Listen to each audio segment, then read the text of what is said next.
Hello, everyone, and welcome to the 10th point, week 5. Do not believe the facts on screen. It is not, in fact, week 4. It is week 5. I want to welcome everybody. We have a large number of players today. For people that do not know what the 10th point is, let's talk a little about the tournament and what we're doing, and then we can take it from there. Today, with me in the booth is Pants. Hi, Pantaleon. What's up? Hello. I'm happy to be here. And yeah, why don't you talk a little bit about what's going on today? Today we have what might be the largest 10th point turnout. We got 12 players coming in to play some Canadian Highlander. It's For tied. those who don't, we have had 12 before, but it's tied. wow. Oh, I thought it was special. No, Canadian Highlander. It's a 100-card singleton format using the vintage ban list. And instead of banning anything specifically, there is a points list. You get 10 points to work with, and you play with the most powerful cards. They have points related to how powerful they are. It's a neat format where you can do just about anything you want, playing with all your favorite cards. Old cards are good, new cards are good. It's a really fun, exciting format leading to powerful magic and interesting dynamic matches. Yeah, the way that I see it is that like the points list kind of allow to like half ban cards. Like I had like Ancestral Rehold, right? Being 7 points means that it's essentially 70% banned in a way, right?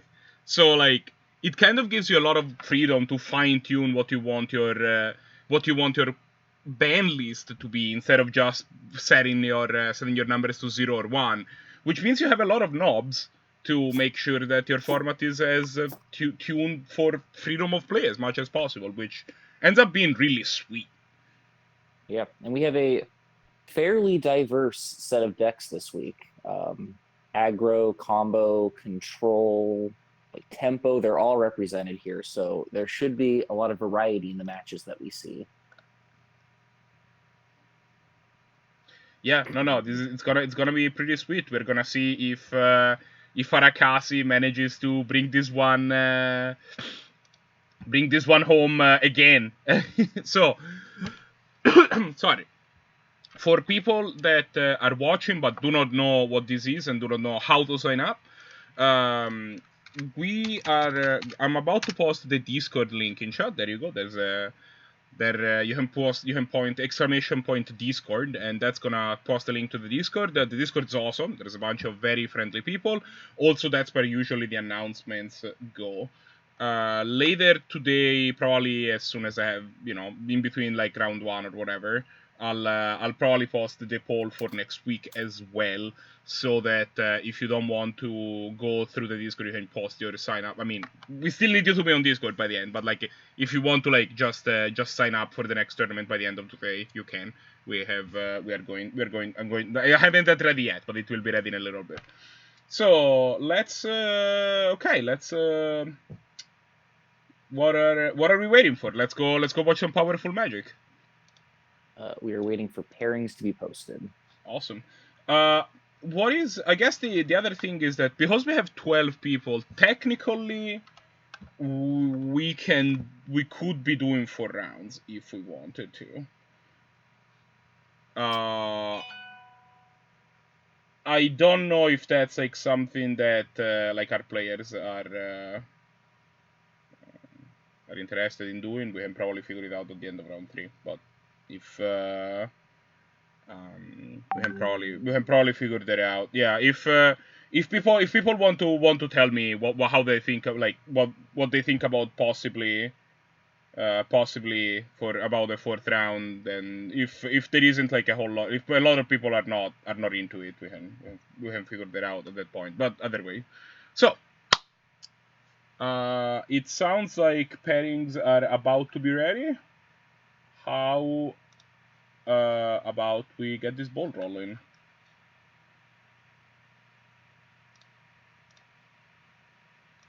You are taking care of pairings, right? You were supposed to be taking care of pairings. Am I taking care of pairings? Sure, didn't know I was doing pairings. 1 sec.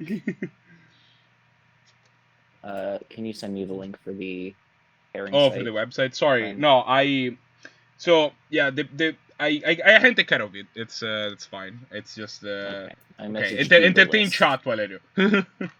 I will entertain chat. I don't know. Yes. For the last 3 weeks, we've had a dominant blue-black tempo list taking things down, mostly due to an absence of any sort of aggro getting played. We have some number of aggro players coming to the table this week, though. So hopefully we can see that reign of terror come down. Please don't.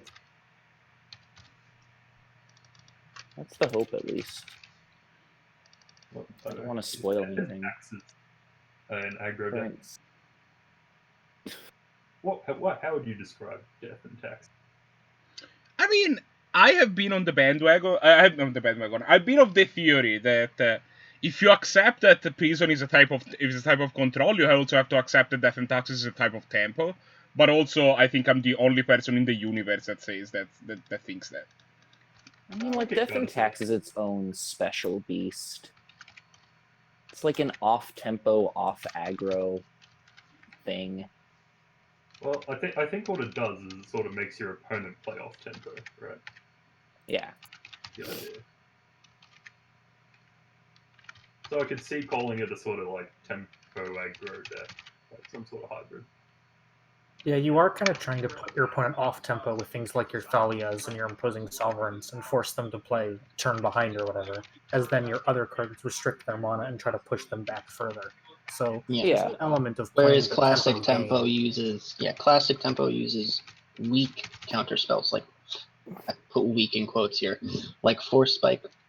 Mono white D&T uses weak prison elements, like all your shit's gonna enter tapped. You know what? Your thing costs 1 more to cast. Please pay my tax. So you know what? No. White... You just can't cast it. So you're saying Mono White should start running cheap counters or weak counter spells like Monetize then? I mean, if anyone played Mana Tithe, I it don't would think be anyone Mana would see it already. coming. Yeah. I mean, you have Mana Tithe and Lapse of Certainty. What more do you want?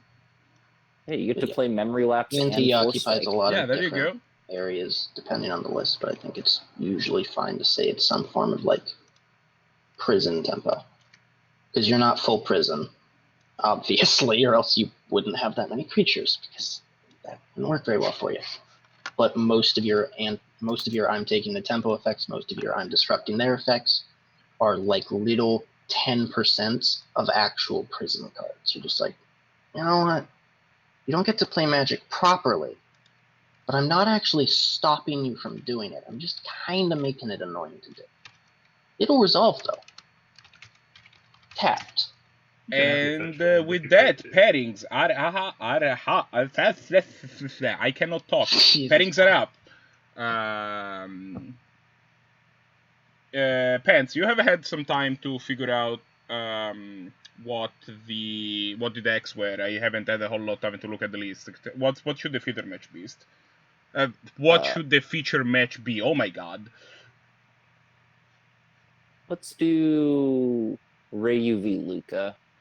Reiyu v Luca. Oh yeah, we get to watch the madness deck. Nice. Okay, I'm gonna go get some hand cam set up, and we can take it from there. So good to start. If you're not Reiyu v Luca, you can start whenever. Yeah. If you are Reiyu v Luca, I'm gonna contact you on Hangouts shortly to set up hand cams.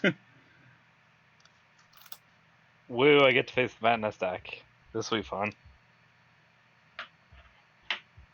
Offhand, I think this is going to be an entertaining first match. A taste of some of the cooler things you can do with Highlander.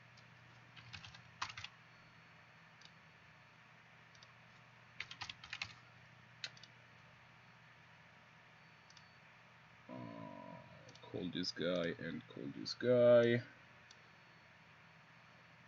Now we get to hear the lovely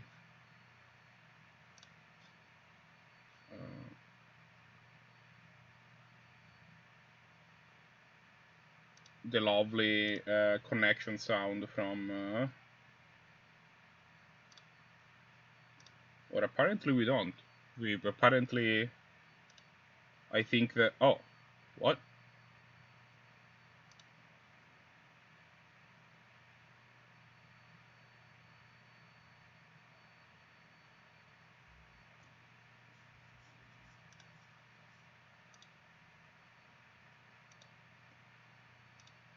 Can people not hear me? I can hear you. No, you can, but like in chat. In chat? Yeah. No one's in here with. Oh, no, never mind. I was hearing the wrong thing in the mixer. Okay. People can hear me in chat, probably. Alright. Cool. Let's, let me get to Vintage Tournament Practice. Muting myself in the Hangouts calls. I have headcams for one of them. Fantastic.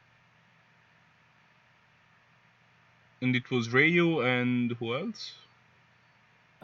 Reiyu and Luca. Alrighty. Whenever I am ready to find their match, whenever I see it show up. I'm waiting still on hand cam from one of them. That one being Luca.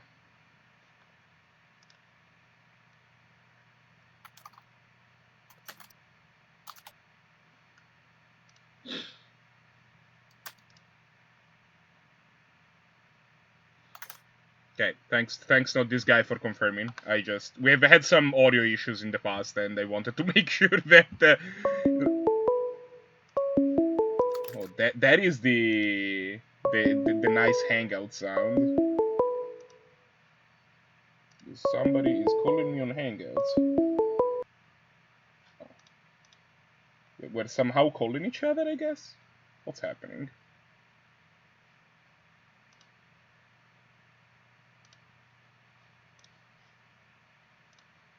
Okay. There appears to be some shenaniganery going on with Luca. There you go. This is more like it. Alright, okay. Hopefully.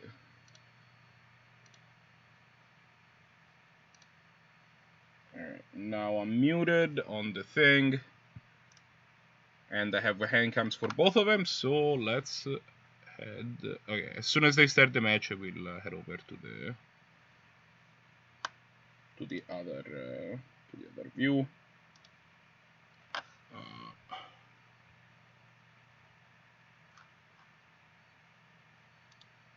Okay, yeah, the match is there.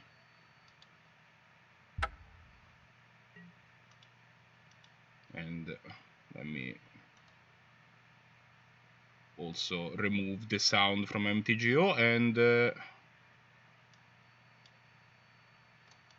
we just like that, we are off to the races.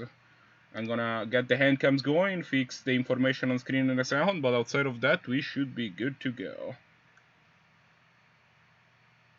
Pants, still there? Yes, I am still here. I was also trying to join the. Oh, the Discord calls. Let me call you in. Let me invite you to these calls actually, if I figure out how to.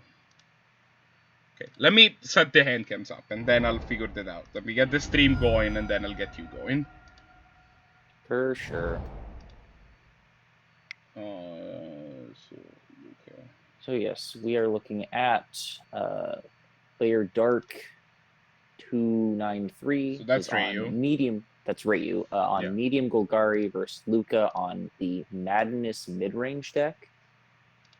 I'm actually not sure how this matchup specifically goes. I think that Reiyu's definitely looking to develop his threats as quickly as possible because Luca will probably have the long game with the just raw card advantage associated with the Madness mechanic.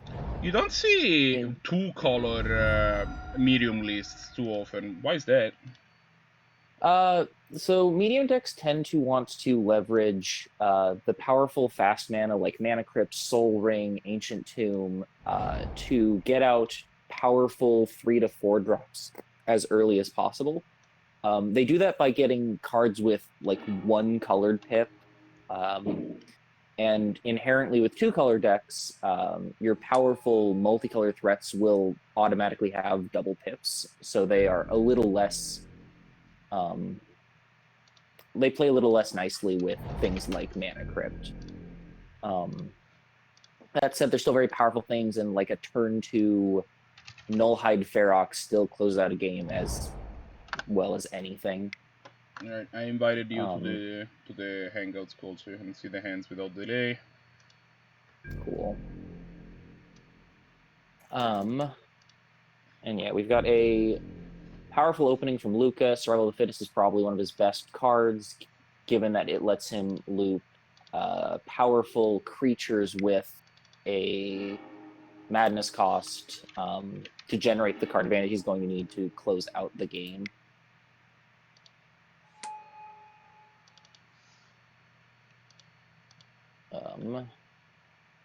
Including incorrigible youths, I have no idea. It's a 4-3 Just like haste, it. and that does, I don't know, no other things, and the madnesses. You end up playing some cards with questionable quality just because they have madness in this deck, but... I mean, like a 4-3 for 3 with haste is not a bad threat. Like, that's the kind of card that, the style of card that Reiyu's trying to play. It's also kind of, in a way, it's kind of like 4-3 haste for 3 mana draw a card, right? Like, that is, Yeah. that is not a bad card. And that's kind of like how this deck plays. It kind of has these, continuous, like it's very much a mid-range deck where its core mechanic, it's a card advantage engine, which is also a which is also an aggro mechanic that allows you to put more bodies on the board. For sure. We're looking at, it looks like Reiyu's off to a slow start, which isn't where you want to be as the medium deck. They have a harder time playing a fair game. Conversely, Luca has drawn 8 of his 10 points in the 2 Moxen and the Survival, so he's exactly where he'd like to be for this match. Yeah, drawing 8 of your 10 points usually pretty good. Specifically, I think that this game is like showing off the raw power of Survival of the Fittest.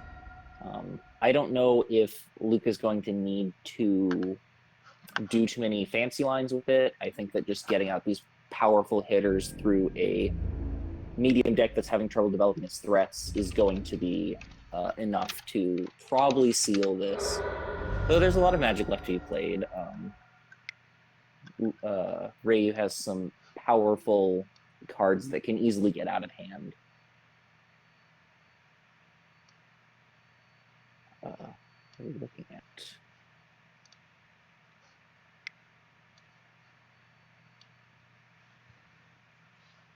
Yeah, I mean, Survival definitely is an amazingly powerful card. I mean, it's a billion mana. Yeah. Ooh, Roaring Regisaur. That is a good one. Is this the best Roaring Regisaur deck in the format? I don't think so. Like, ooh, nice answer to that immediately. There's still a 4-3, but getting rid of the Regisaur is important. Yeah, I think 7-6 slightly more problematic than a 4-3. About, 1.75 times as problematic. Yeah. Regisaur definitely at home in aggressive decks. Like Grave Scrabbler. That is. Oh yeah. Speaking of scary donkeys with madness, that's gonna get back. Grave Scrabbler is ahead. Let me bring it up. That sure is a Regisaur that's coming back. So this is the raw card advantage we were talking about. Not only is Grave Scrabbler being cast, it's going to tutor for a creature, and it's going to you're not against that the creature, right? It's not, Oh yeah, because right. It's gonna tutor for a creature via survival. Yeah, this is kind of gross. Like discard your Grave Scrabbler to Survival of the Fittest, excuse me, and now Squee means like free survival forever. Yeah, it is roughly 1 million mana to do everything that Luke is doing, but that's why he's playing stuff like when you have 2 Moxen, you can kinda do it. Luke is gonna take that one down. Yeah, we are... I missed who was on the play. I feel like Reiyu was on the play that game and just had an awkward Yeah, draw. that sounds right. Yeah, Um, Lucas' deck kind of put up a clinic there. It was like, here, I'm gonna go fast and draw like a billion cards, and then... The awkward thing with medium decks, especially the 2-color medium decks, is most of your important decisions happen at the mulliganing phase. So you're looking at trying to keep to balance mulliganing with finding a card or a hand of powerful cards that will let you apply pressure immediately. Yeah, you kind of So, pay, especially for 2 hollows, you kind of pay the price of like the fact that your broken starts are more powerful by instead of having that type of like by via consistency. I am sorry, Exactly. I'm not doing the best commentary in the world, but like yeah, like your hands start being more inconsistent. This Inquisition of Kozilek is gonna take out probably Dark Faden. No, Dark Faden's the only target.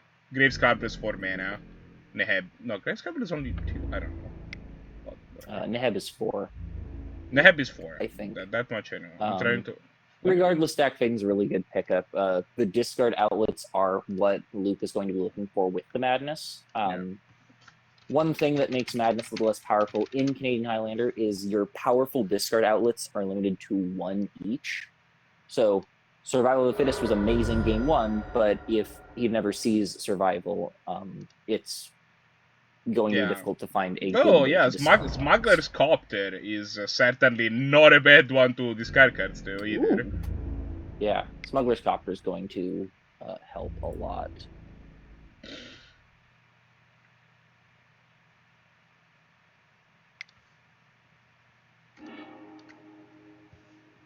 Smuggler's Copter. So this deck, in terms of how it plays, it kind of reminds me not even necessarily of a Madness deck, but of the... In Shadows of Innistrad, there was this like dredge-ish prized amalgam-based graveyard deck, and that's actually what this deck reminds me the most. Smuggler's Copter was, I mean, the best card in the deck, partly because it was busted, but you know, it was like it did everything, right? It attacked evasively in you were an aggro deck. It discarded your Fiery Tempers and prized amalgams and other assorted garbage. And it did all of these things, and that's kind of, I feel, what it is doing in this deck, and it's kind of this amazing card that synergizes very well with your discard theme, but also attacks for 3 every turn. Exactly. It's the card that like normal aggro decks run because it is a 3/3 flyer that can be crewed for 1. Yeah, and but in on this top deck, of that, in this deck also you care a lot about the discard. Once Smuggler's Copter starts attacking, well, I guess the Grave Scrabbler looks a little less attractive right now. Yeah, there isn't much in there. But even just looting away lands, like the floor for Smuggler Copter is so powerful. Copter is an absurd card. Interesting attack. I almost feel like you trade here as Luca, especially with the Grave Scrabbler. I'm trading. Scooz directly answers Grave Scrabbler, and I would think should get off the table as soon as possible. Yeah. I think you trade. You trade before. Also the Scooz kind of threatens to get out of control, right? And you are a graveyard deck. Scooz is a problem. Yeah. Fortunately, Reiyu has a Blossom Defense to fairly cleanly answer it. Probably could have, you would probably expect that like you wouldn't trade the Scooz for like a random Asylum Visitor, but yeah, it would be difficult to resist that block. But I think you block anyway. And trading your Asylum Visitor for a Blossoming Defense isn't even necessarily the worst thing in the world. No, your Blossoming Defense didn't go phase. That is a Hogak. Lucas' deck is absurd. Lucas' deck is amazing. I don't know when this Hogak's coming down, but when he comes down, he's going to hit for a lot. I imagine that, this Scooz is going to put a kind of it's going to throw a bit of a branch in the proceedings for this Hogak. That's awkward. There's also a Neheb, though. Neheb is kind of a real magic card here. It attacks for a lot. Yeah, Neheb is very real. I think that ideally, if Luke is looking to get this Hogak out, a lot of it's going to be filling the graveyard with stuff that isn't attractive to spend mana to squeeze away. Yeah. Stuff like your lands, your just junk cards. That said, Reiyu has been doing a lot of nothing with his mana, so that means that it's essentially free to continue trimming away at the graveyard. Yeah, which I and like, expect will continue you know to that see. your opponent is a graveyard deck. You know that you expect them having like delve cards and that sort of things because they're discarding a bunch. So like they feel that, like, even though it's not necessarily the thing that they are doing the most, they do have they do feel their graveyards kind of as a byproduct of what they're doing, and also the matching formation was wrong, so I'm gonna fix that. I mean, on the other hand, you can just be Reiyu and dump out a Spawn of Mayhem and a Tarmogoyf here and pretty cleanly be the biggest board. Yeah, plus there's his Heart of Kiran around. It is also bigger than the Smuggler's Copter. So that's also, like, the Smuggler's Copter can't attack this turn. Because the Heart of Kiran could have... so he would have crewed the Heart of Kiran with the Spawn, and then crewed it again with the Goyf, in order to block the Copter. This Copter is necessary. Yeah. So we discussed a lot about, like, is the draw. Squee not necessarily the draw you want that's here. not what you want to see. We discussed earlier that these Madness cards were basically, like, cheap things that draw a card. And that's, like, partially true, but when you're not cheating that with Madness, you're suddenly playing a lot of very unpowerful creatures against a medium deck, which is just powerful creatures. Yeah. So I think we're like, your creatures are... of... that is, like, kind of the problem, that your creatures are only powerful if you get the Madness thing going. And then they're good. But yeah, the other deck is like, look, I don't have time for all this fancy nonsense. Medium decks want to get out their powerful threats as soon as possible, but the difference between a turn 2 Spawn of Mayhem and a turn 5 Spawn of Mayhem isn't huge. Like, it's still a powerful card that is going to kill Luca. Yeah, I mean, it's a matter of what your opponent is doing, but, like, it is still a card that has a very profound effect on the board. This isn't like a bear that, like, after turn 6, it's kind of like, this card doesn't do anything. A 4/4 flyer is a card that kind of, no matter what turn it comes down, once it's on the board, it demands respect. I think I would have slightly liked to see the Goyf and the Heart of Kiran block the Neheb here. Over the Spawn. Only because... yeah, the Spawn is going to die, and I think that the Spawn has an easier time getting damage through to Luca than the Tarmogoyf would have, even as the Tarmogoyf gets bigger. Mostly because the Skulls and the Goyf are kind of at odds, right? Like, yeah.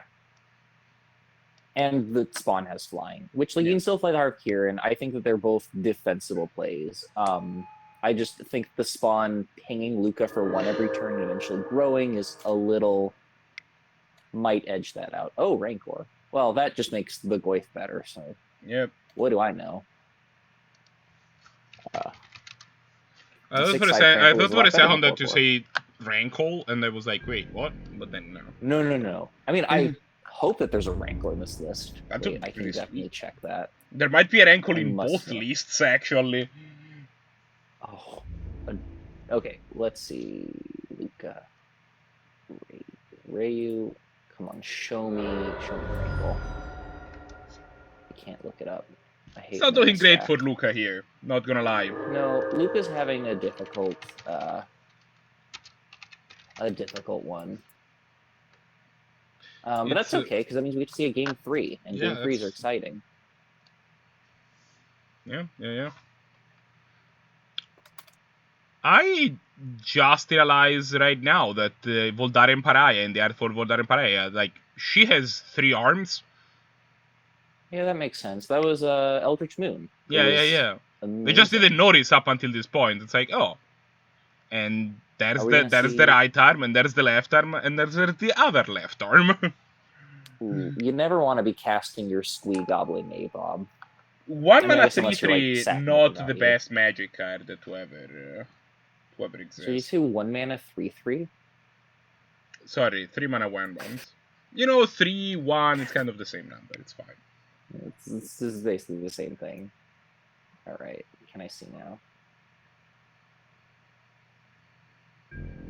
Oh, there is no rankle in this medium list. Well, that's sad. What If about Luca Shaq? manages to get another creature on the board, he can activate Voldaren Pariah. That kind of solves at least part of his problems. What does this card do? When it flips, Edicts. it edicts. So once you get to basically trade 3 of your creatures for 3 of their creatures. On the flip side, the Abolisher of Bloodlines has significantly more than 3 hands. Ooh, and there's the Grey Scrabbler. Oh, we're gonna see a big edict on the board. That's very exciting. That's definitely the kind of play that Luca needs to make to to get back in here. You also get a 6/5 flyer, which is not exactly like peanuts. Like 6/5 is a big boy. Yeah. Oh.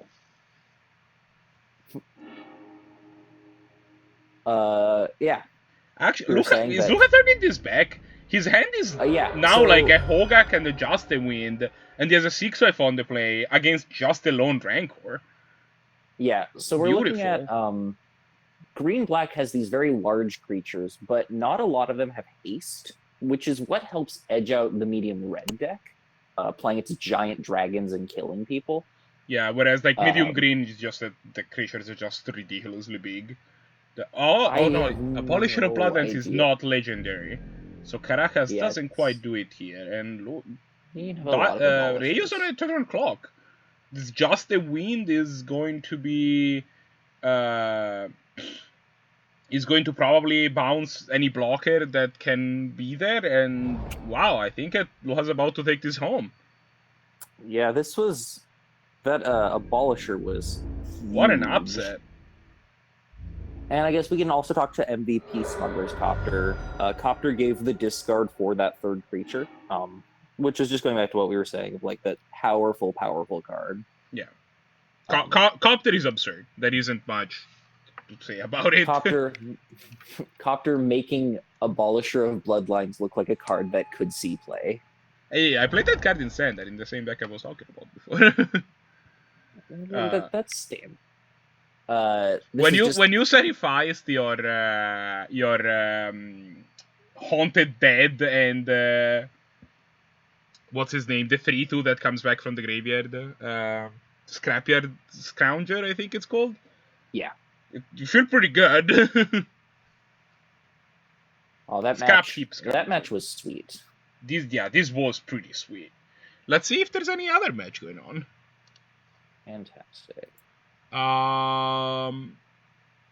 So we got nukelaunch and Arakasi, we got Para and HatGuy, and that's it. What do you want to take a look at?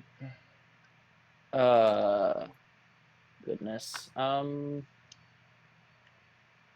We can look at the para game. We can look from games that involve punching to games that involve obscene amounts of mana. Yeah, whatever the opposite of punching is, that's what's going on here. Unpunching. Yeah. And yeah, let's go to that match. Fantastic.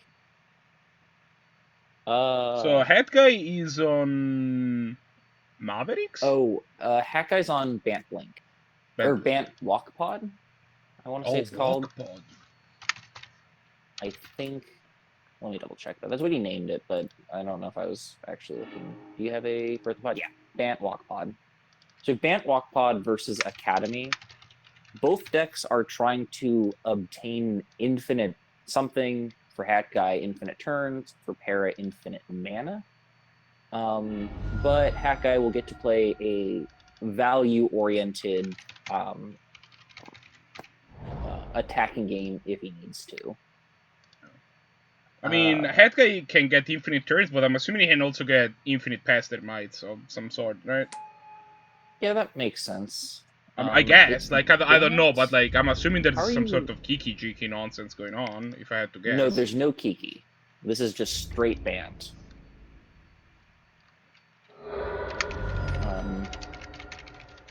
Yeah. It looks like it is trying to just get the loop with Time Walk and Ephemerate looping Time Walks. Oh, I see. Okay, yeah. Oh man, I love that loop. So okay, we are not gonna have hands for this one. So you get the exciting game of guessing what's in each player's hand. Well, I mean, actually their hands are pretty full.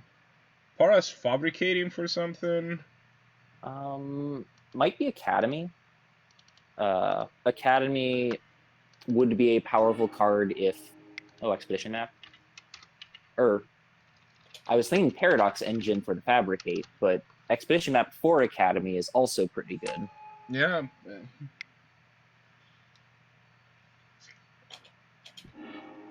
I'm gonna eat a dog. Para at a pretty healthy 10, Bant not a lot of reach, so Para still has a lot of room to stabilize from this position. There is the Academy. Yeah. This walking ballista already is a stabilizing place, right? Right? Like the ballista can just mow down the board thanks to the Academy now. Yeah, Academy, Manamo, and Walking Ballista together represent a... It's going to be very difficult for a small creature deck to stick anything relevant. I think that is what is technically defined as a buttload of damage. I believe is Yeah. Like at Para's earliest reap, and so okay. I imagine it's getting the Abandoned Temple or an Inventor's Fair. Or Deserted Temple. Or Deserted Temple. Deserted Temple to continue making lots of mana with Academy. Deserted Temple, it's just Manamo except for any land. Does not tap for blue, though. That's true. Yeah, these are the lands. Kezzeret? Okay, I think Para's trying to go off. I don't know what you tutor for here. Because you don't have Basalt Monolith or Rings of Bright Heart, so you can't just go infinite. Unless... one Soul Ring? Or Sensei's Divining Top, maybe? I will be honest, I'm not terribly familiar with a lot. Oh, Candelabra, right. Paradox because lines. Para would like to continue making lots of mana. I mean, the Walking Ballista is gonna become lethal at some point, right? Like, how much mana do you need to make?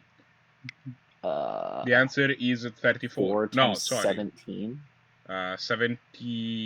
68. That's not too bad. Doable. It's fine. I don't think that's happening this turn, but worst case, Walking Ballista is going to become very large.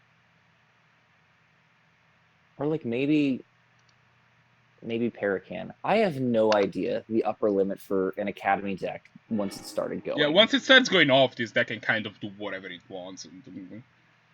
Like, if Para manages to actually find Paradox Academy, or Paradox Engine... oh yeah, at that point, the thing just becomes lethal pretty much immediately. But we're still looking at... Oh... Capsize... Or maybe, HatGuy is just not going to have any permanents. Yeah, that's also fine. Looping Capsizes is a pretty good... I like what the Capsize loop is. The loop is Capsize. Well, the loop is Capsize and just so much mana. Capsize and 6 mana, yeah.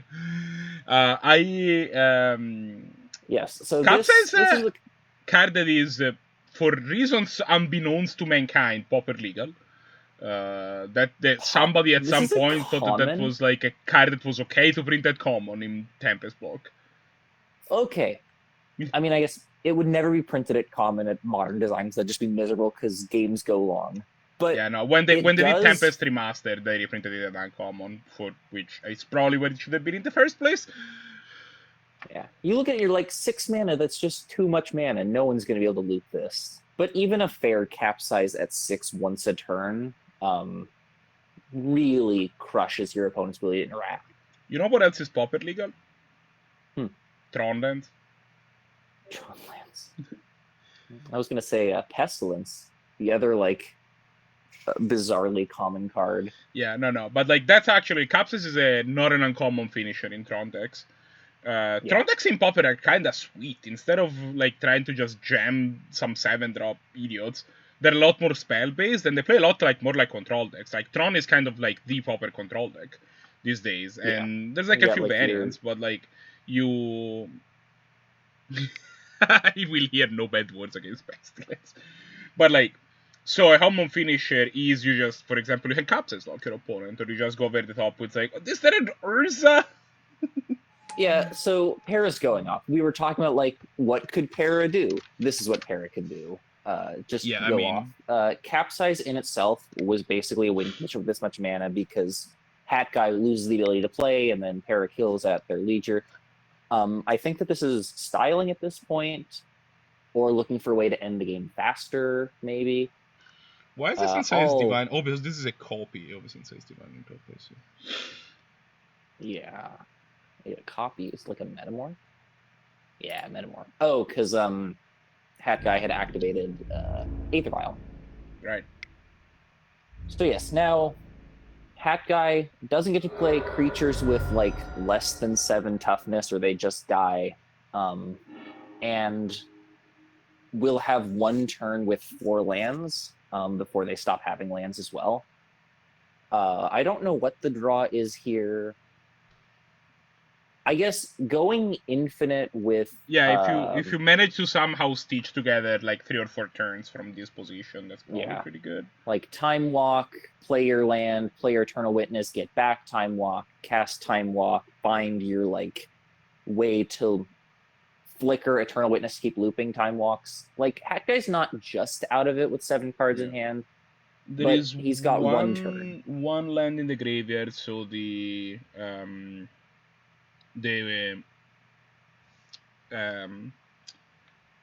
elf, the 1/2, Death Ray Shaman is making mana.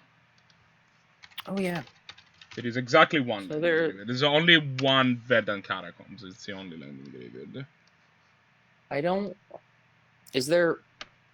He's pinched on. I'm trying to think if there's a way to like if you cast. He's pinched on Spellseeker, get Ephemerate, get Time Walk, cast Time Walk. I don't actually completely understand that loop. The order you get which spells. I could explain the loop if you wish, because I play that loop a lot. So the loop with Spellseeker, Ephemerate, Time Walk, and a regrow creature, usually Archaeomancer, and I'll explain why in a second, is you put the Spellseeker into play. You have the trigger to go get any of the spells that it can fetch. You get Ephemerate, which, when you cast it on it, exiles it from play, and then returns it immediately, rebuying the ETB.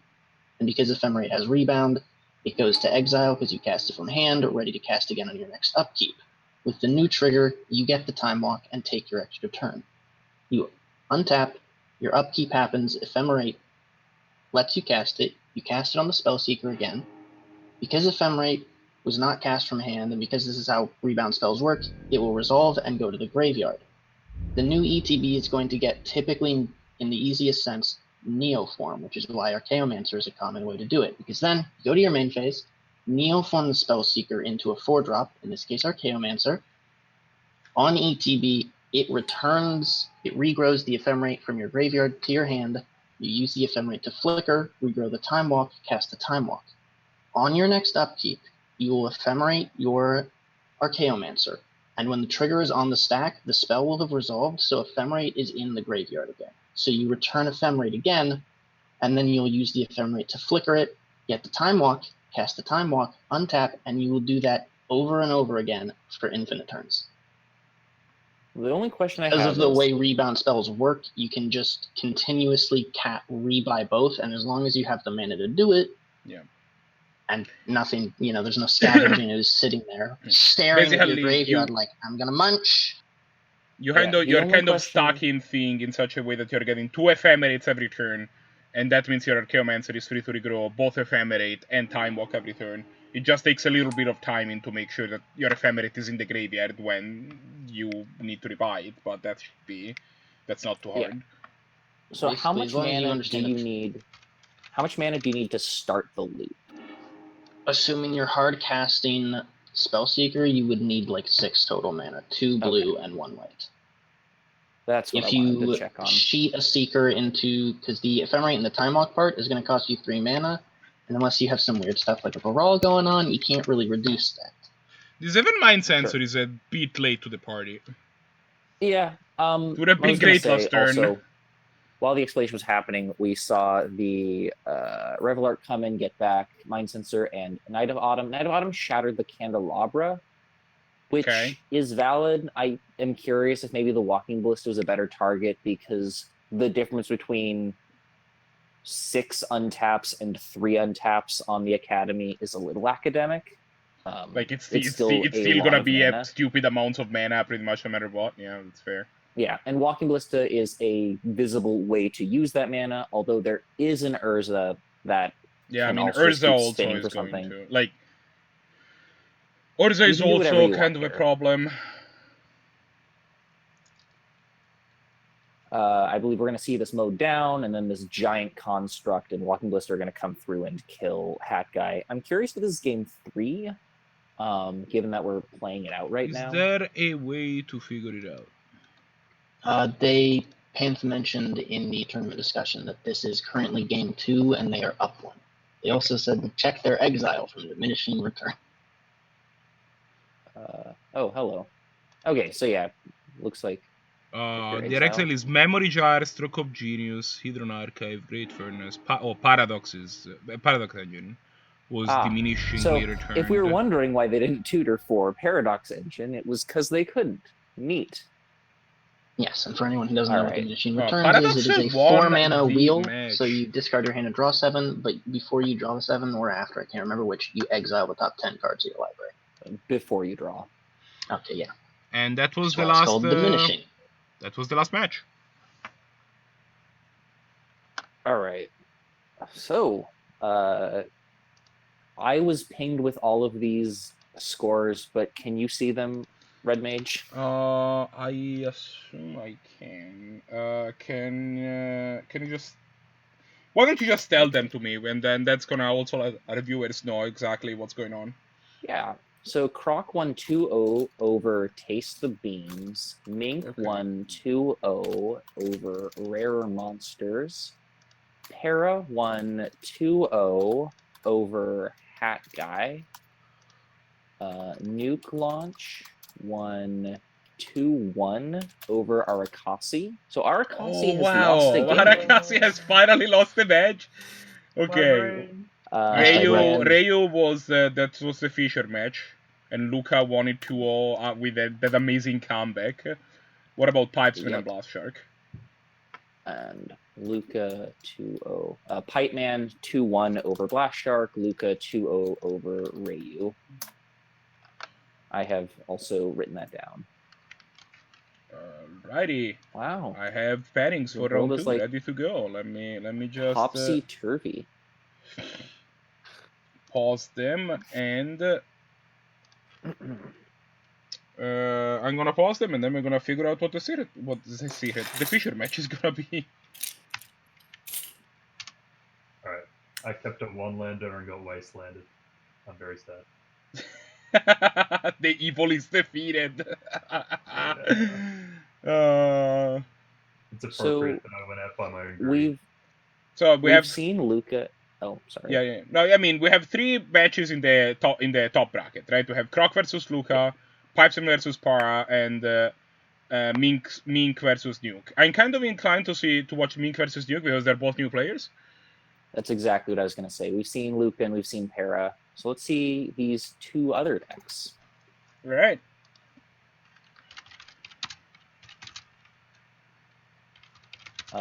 So everyone that's not... Yeah, everybody that is not Mink or Nuke, go away, and I will be in contact with Mink and Luke to figure out things. So, to figure out their Discord call. Yeah. This is the first time that I have to hold them on Discord, so it might take a smidge longer, but we're still talking order of, Yep. a minute. You talk about stuff. Yes, I will. To people Mink, while I get this set up. Mink, please leave the call. No. Mink, don't leave the hole. I need yet. I might need you around to set up the thing. That's fair. Okay. Yeah, that's. Well, I will not talk about Mink's opponent then for fairness sake, but I will talk about Mink's deck. Yeah, so we're going to be seeing. I'm assuming that Mink knows what he's playing. Yes. Yes, an exciting game of Goblins. So, for those of us who have followed the 10th point for a while, there's been a lot of tempo, combo, and control, leaving aggro kind of left out as an archetype.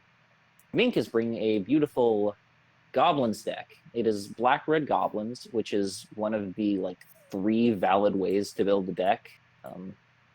And it's looking to creatively play a lot of Goblins and kill the opponent with them.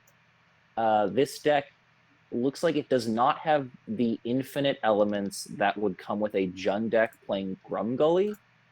So it can't go infinite, but it can still go... It can go infinite through Metallic Mimic. Oh, is there a Metallic Mimic? Okay, never mind, I lied. It can go infinite. It is a bit harder because you can't get it through Recruiter or Ring Leader. Yeah, because Metallic Mimic is not currently a Goblin. For those who are curious what the combo is, Murderous Redcap is a Goblin with Persist that does damage when it comes into play. When it dies, it comes back with a -1/-1 counter.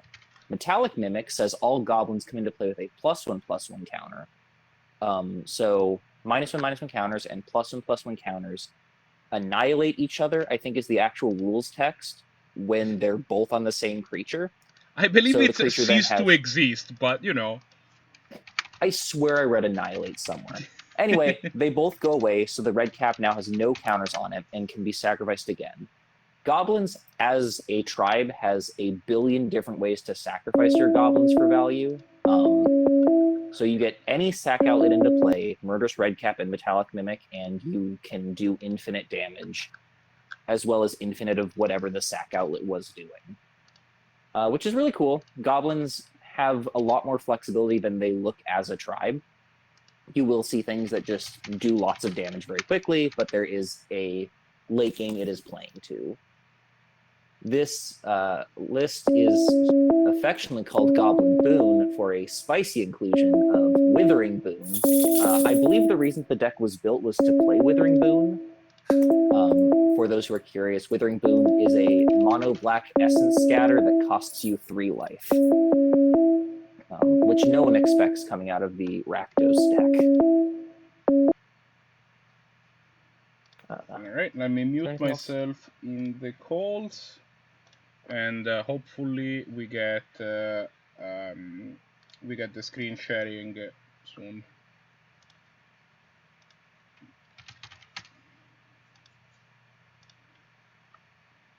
Are we almost there, Red Mage? Yeah, I mean, I am in calls. I am waiting for them to actually share their screen. Fantastic. But we should be getting pretty close. I'm just looking for anything else interesting to say about the Goblins deck. If people are looking, okay, yeah, I have one of the screens. I have Mink's screen, and okay. Yeah, Mink, can you go into the combo hole and let nukelaunch know that he needs to share? Thanks, because I have his call. I do not have his screen, but I'm assuming that. Yep. Yeah. And I should have invited you to both calls, and then you can start the game, and we're gonna go to the game view as soon as it's done. Right. On the other hand, I think Mink is not in the call anymore, so you can talk about the other deck. While we wait for the matchup to start going. What's Nuke doing? Nuke is playing Blue Moon, which is really exciting. Oh, that is my deck. That is the deck that I started playing. That's my first Highlander deck that I ever played. Yeah. I played the deck for years.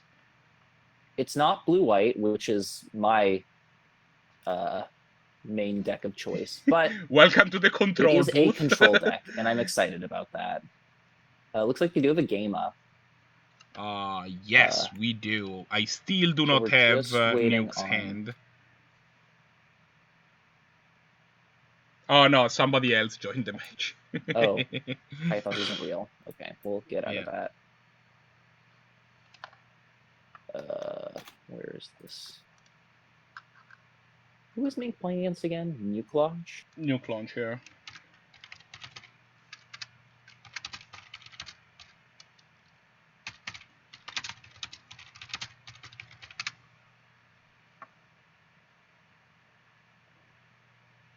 Whoa! Para got demolished. What's Pipesman playing? Sorry, who was pair against? He was Pipesman? paired against SecretPipesman. I think Pipesman was just yeah, just Jun lands. Yeah, so for those watching, we have already the first result from this round coming in. Para, which we was watching earlier at the end of round 1, just got paired against SecretPipesman, and the match is already over. He lost 2-0 in 2 apparently very quick matches.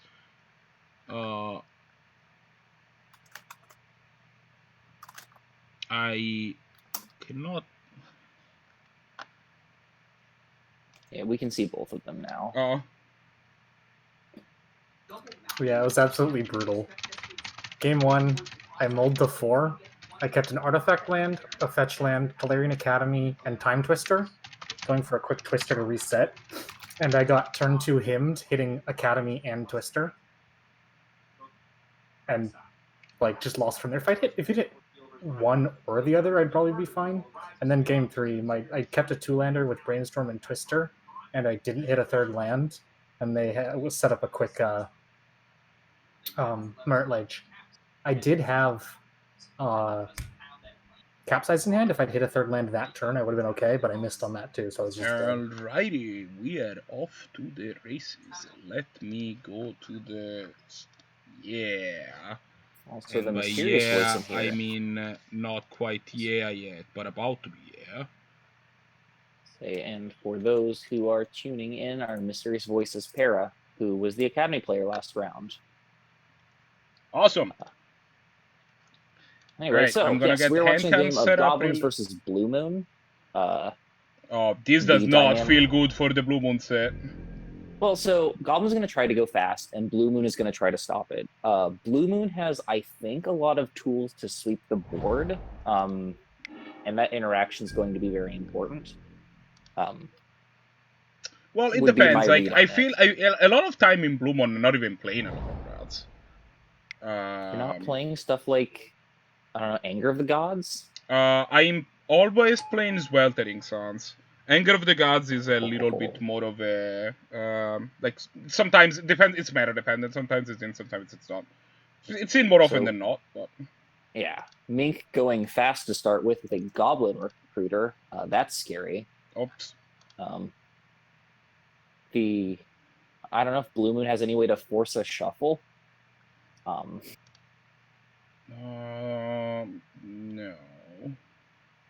But yeah, I don't so, think so. Goblin Recruiter, since... What's that? Actually, sometimes you play like a Field of Ruins. That's the had sometimes in the deck. So that's a shuffle. Mink is going to get the most relevant goblins that he can think of for this matchup. Seeing blue, I assume means he's going to think it's some sort of a control deck with Ancestral Vision. So he's going to get... Alright, basically... so my favorite points for Blue Moon are... my favorite points for Blue Moon are Ancestral, Dig, and then you can play kind of based on what your build is. Some combination of Treasure Cruise. You can play some combination of Treasure Cruise, Merchant Scroll, Spellseeker, and Mana Drain. And I think any two of those are defensible. It's not like necessarily. Yes. It's not very clear cut which one you want. It kind of depends on what cards you have. Nuke is on Ancestral Recall, Merchant Scroll, and Dig Through Time. And what's the last one? And it's an excellent question. Is there a Spellseeker? No Spellseeker. I don't know. Let me look at this deck more closely. In the meantime, Looks Yeah, like I'm just getting getting hand away. cam set up. We haven't figured this out later. I just wanted to make sure I wasn't missing anything on the game while I somehow failed to read a deck list. Merchant Scroll.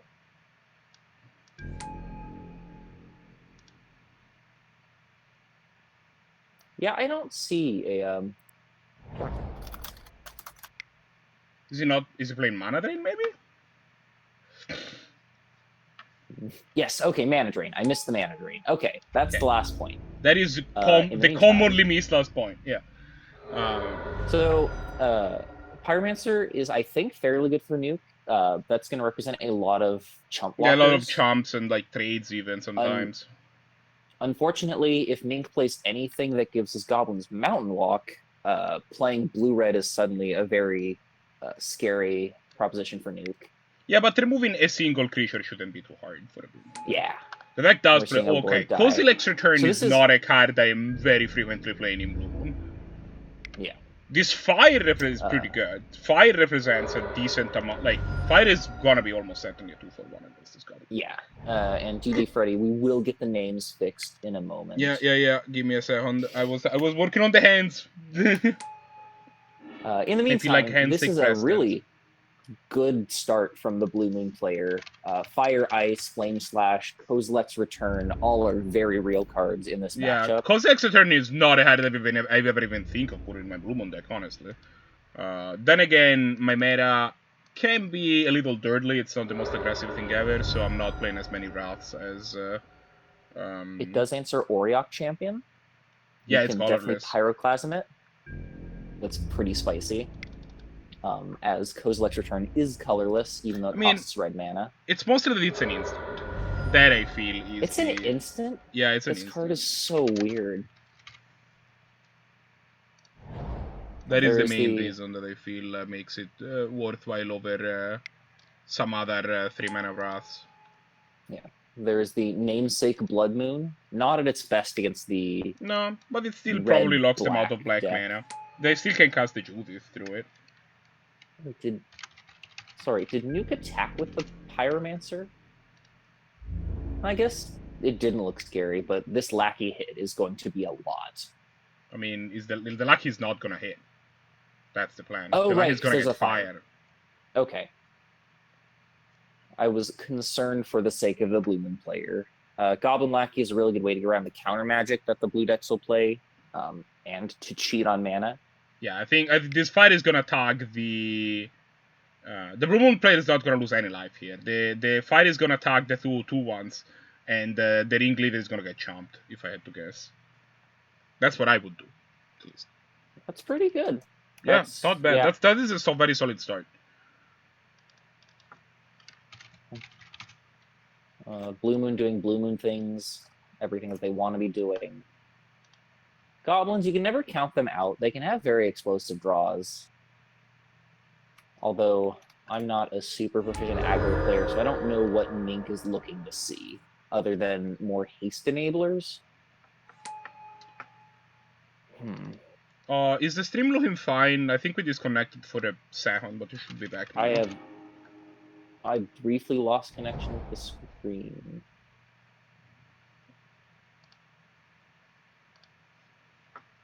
It looks like it's offline for me. Oh, freak. Okay, I'm gonna work on it. Give me a second.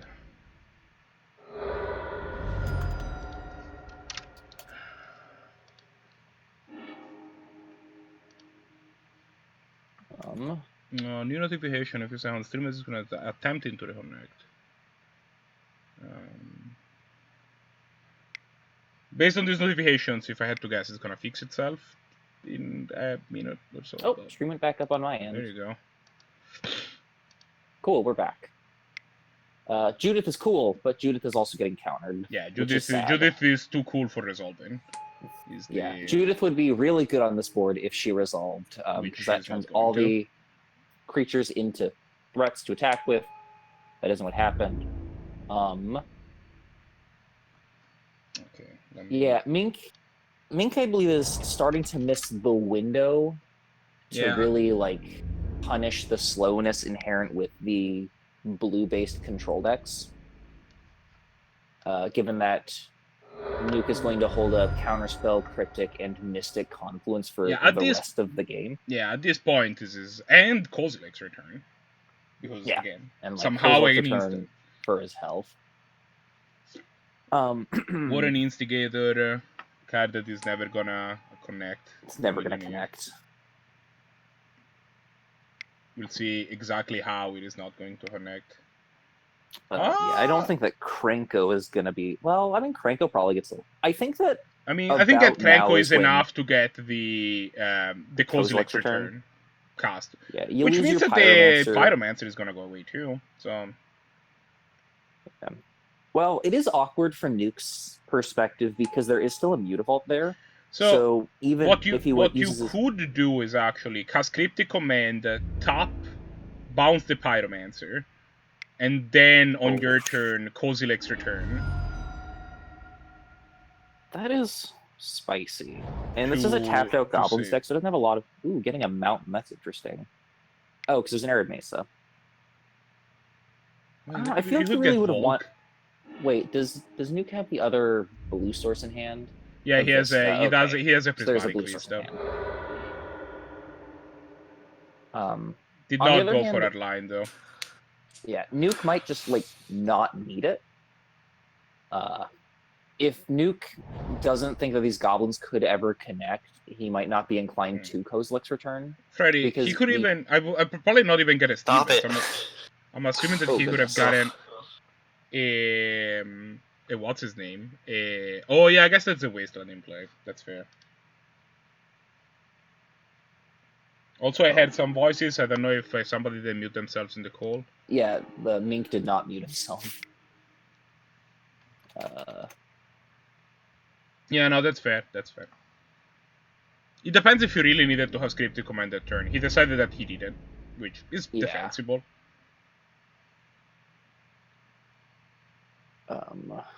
In the meantime, like plus, like he doesn't need to have Kozilek's return, right? This board is handled. Like the Warren Instigator is gonna trade for 2 elementals.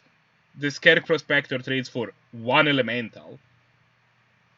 Yeah, the Pyromancer is really earning its keep here.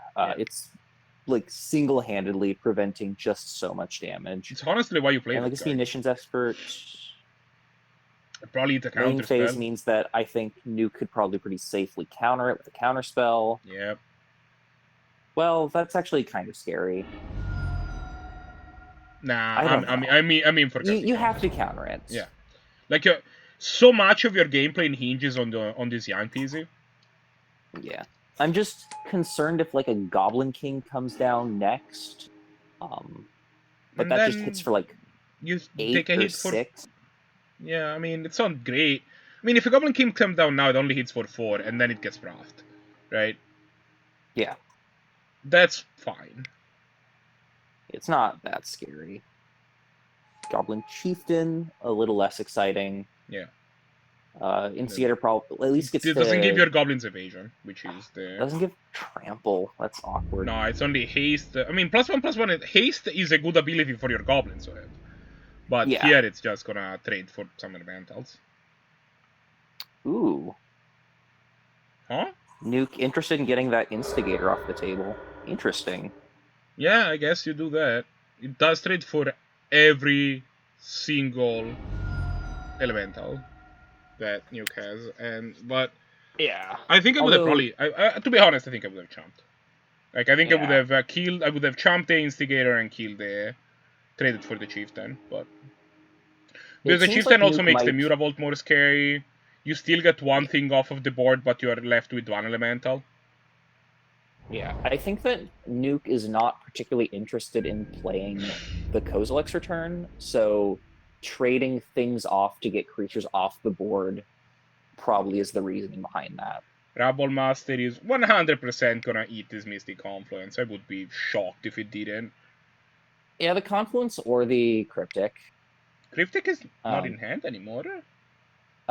Oh, did I miss? Where did Cryptic go? Did I miss something? Oh, no. Yeah, I was missing something. There was one more card in hand. The Cryptic's still in hand. Yeah, no. I'll Although, with a tapped-out Mink, Mystic Confluence makes more sense to use mana most efficiently. Yeah.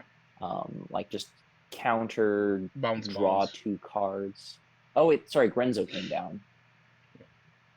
I could do, like, a counter bounce bolt creatures. Yeah, I mean for counter bounce.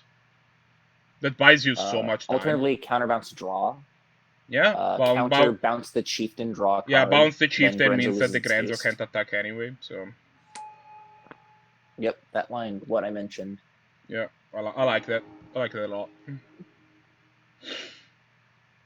Yeah, nukelaunch screen is kind of shared. It's kind of weird. It's very wide, so it makes it, like, capturing the hand in a good way is kind of hard. And I'm sorry that I haven't been... It's kind of hard to manage the hand cam and the commentary at the same time. I'll be a little bit more careful here. This Grenzo, for example. Just wait for me to get chat up easier, but that's not quite right. What about chat? Sorry. I just want to be able to look at chat and also look at Mitgo, but Mitgo's so big. Wait, I can do this. I have the technology. Yes, I made it small. Aha! I'm so smart. Anyway, yeah, so now, typically when you're against a control deck, when they start activating Ascanta, you know the game's pretty much over. Yeah, Ascanta flipped, Future Sight, and active Jace, those are all the kind of things that generally indicate that the blue deck has gained control. And I like that you didn't even mention which Jace, because kind of any Jace that's true for pretty much all the Jaces. You just get, like, the Jace Cunning Castaway, you can't beat it. Okay, maybe, but like any playable Jace, it's like Prince Prodigy, yep, can't beat it. Mind Sculptor, no, come on, obviously can't beat it. What's the Architect bad of 5 Thought? mana Jace? That's also Living Guild Pact? Living Guild Pact is the bad one.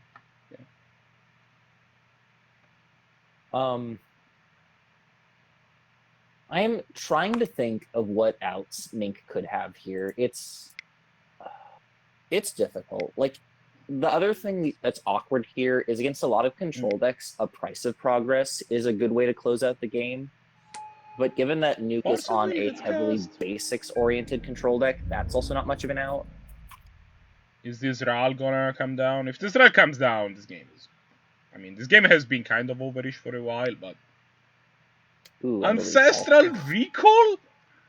Well, this is just mean now. It's like, come on, man! No, but, like, Nuke is doing his due diligence here. Yeah, he's not, for sure. I'm just like... You never know what an aggro deck can pull out. He's making sure that he actually wins the game. That is, like, you don't want to, like...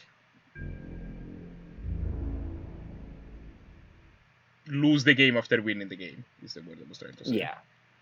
And Arakasi, you mentioned Inspector Jace, but Jace, Wielder of Secrets, Unraveler of Mysteries, whatever his name is I think actually those are both almost Jaces. Defensible control card.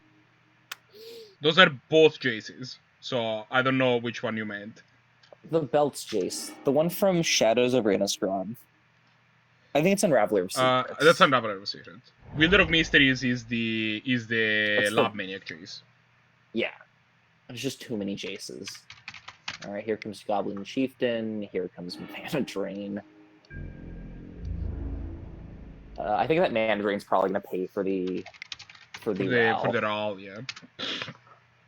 Ral is a card that, like, I've tried it a whole lot, but I kind of don't terribly enjoy having 5 mana sorceries in my Blue Moon deck, which is not a...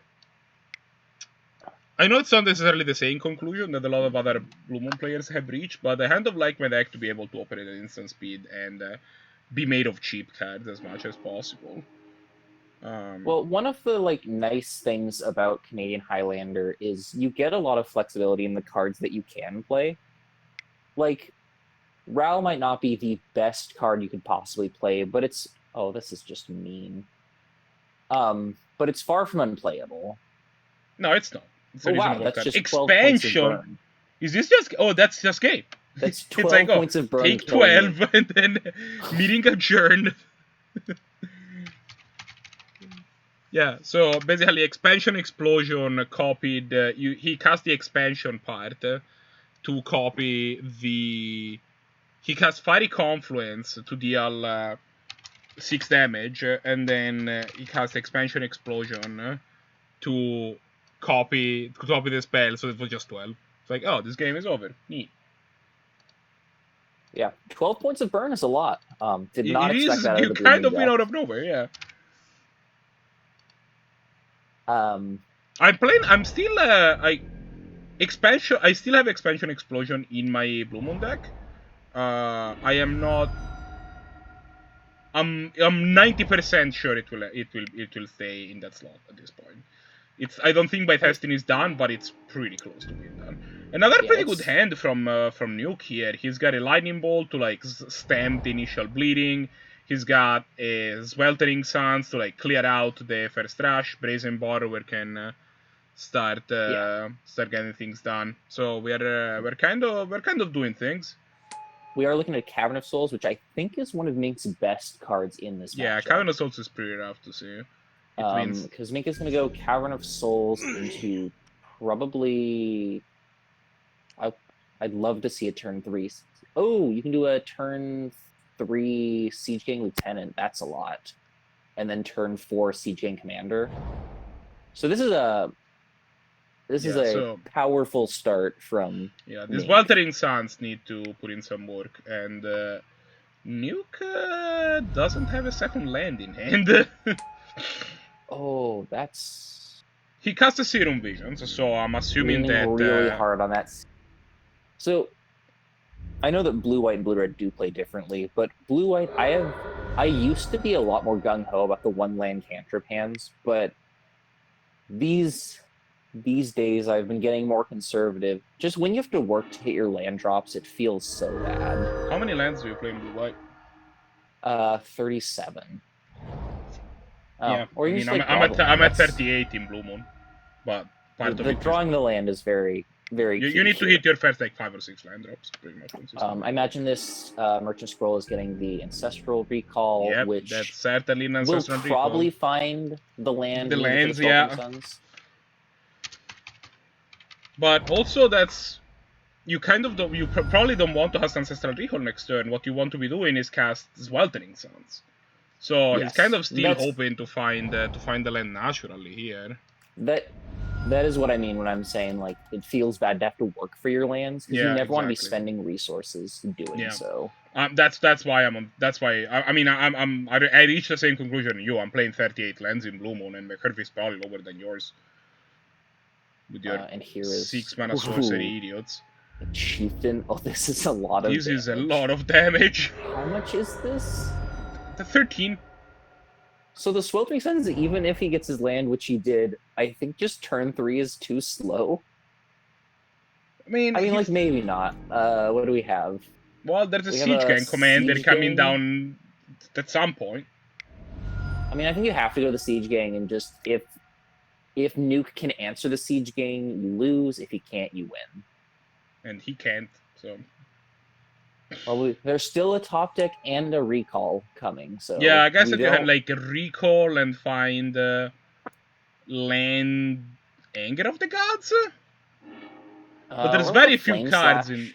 Oh, a Flame Slash doesn't work. I'm sorry. I forgot the tokens are tokens. Hey, Mink picks up a game. All right, so we get a game 3, which is awesome. Yeah, exciting. As I lose And, track of my... very, very, like, classic... a very classic, like, type of magic here. Forked Bolt in... Nuke's hand is a great card. Starting on an Ancestral Visions always feels nice. How explosive is Mink's hand?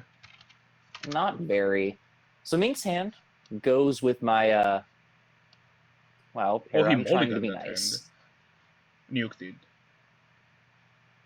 So, Mink's hand does a really good job of illustrating my deep-seated loathing for the Lorwyn lands. Because Mink has access to red mana on turn 2, but would really like to have red mana on turn 1. Which It's he hard does. to mulligan this hand. Oh, Top deck the mountain. My Top bad. decks the mountain, no problem. Okay, well, if you get the mountain, then I guess that answers my underlying issue with the Lorwyn lands. You just always draw the mountain, and then you don't have a problem. Yeah. Okay. Well, you just you draw lands and everything's great. Yeah. Anyway, so this is probably the Grenzo. Grenzo's a pretty good play here. If he connects, then all of a sudden you're drawing cards off of the control deck, and that's very scary as the control deck. Yeah, because it turns out your cards are generally speaking better than theirs. Yes. I mean, without sarcasm, right? Your cards are more expensive and more powerful. Yes. Like, if Nuke puts down something and then Grenzo somehow connects, you need to, brazen borrower it. That's a lot. That said, we're Is looking Nuke at... on the Platinum Imperium Commodore, or is he just on? Or is he just planning to finish the game the old-fashioned way? Yeah, Grenzo just eats a bolt. Makes sense. Yeah, Grenzo's scary. Aw, thank you, little fancy. Saying kind words.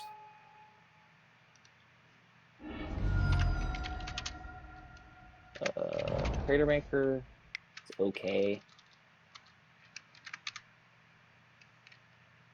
And I absolutely have no idea how to commentate on this, Goblins versus Control thing. Because, Para be kind. Yeah, that's the issue is, this Goblins draw doesn't have the raw power to go, to hit the...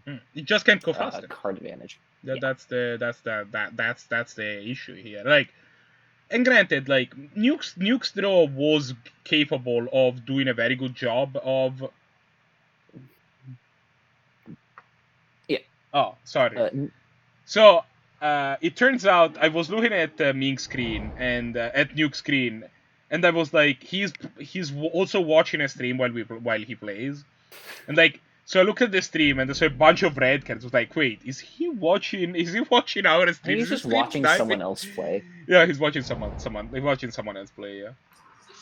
Yeah, I mean, this is basically the same game, the same, first 3 turns of the game for Nuke as last game, except this time Mink doesn't have, 13 power of Goblins on turn 3. Skull Clamp! Right? So, you can see the variance there. Yeah, but Skull Clamp is kind of a one-card draw engine that is going to be hard to keep up with for the control deck. Yeah. Although the question is if the control deck ends up caring. Yes, you care if your opponent has more cards in hand than you. Yeah. I guess, right, Nuke isn't putting a lot of pressure at this point. Yeah, that's fair. I mean, the Drake can... If the Drake comes down, the Drake can start closing the game very quickly. So that's a way to put pressure on it. But Mink does already have an answer in hand for the Drake. It's just a matter of does he have the time to deploy. It costs him 2 cards, but the Skull Clamp means that Mink is gonna have infinite cards. So yeah. I promptly lost my train of thought. This is where the Goblin deck wants to be. 8th Vial also pretty good. Yeah, all of these cards are cards that I do not want to see as the control deck. Yeah. If Mink cannot just kill Nuke here, this is a good backup plan. Yeah. The Drake is... Also, the Drake does mean that, okay, this game can be over pretty soon. If Nuke wants it. The Drake can just eat, 2 removal spells. Mink already has a Braid and Tarfire in hand that can just... Yeah, so Mink needs to kill this Kraken Drake. I think that he can. He can in a number of ways. With the munitions expert nonsense. Yeah, he can also combo together any... He has, all of his cards that he has in hand deal damage. He just needs 2 of them. Yes. Sorry. I guess even you can clamp the Crater Maker and then have Crater Maker shock up. Yeah, clamp the Crater Maker, have the Crater Maker shock, and then finish it off with Tirefire. So for I all don't know like, that I the- like this attack without clamping, because then you don't draw. But... That's probably fine.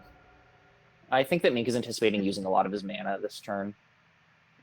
I will say, for all the like Oh, but teasing then you that get to Goblins just deploy the gets, Marderus Red Cap, I guess. I guess that's your plan. Yeah. There's a lot of value here. Yeah. For all the like mockery that Goblins gets, the fact that it is 25 years worth of different themes for Goblins means that there are so many interesting interactions and cool things that you can get away with. Yeah, or the cool first lines of play. Goblin Tribal card was in Alpha. Like there's Yeah. been Goblin Tribal literally for the entire history of the game. Mink playing, I think, a little conservatively. I guess he's gonna flash in Munitions Expert. That's fair.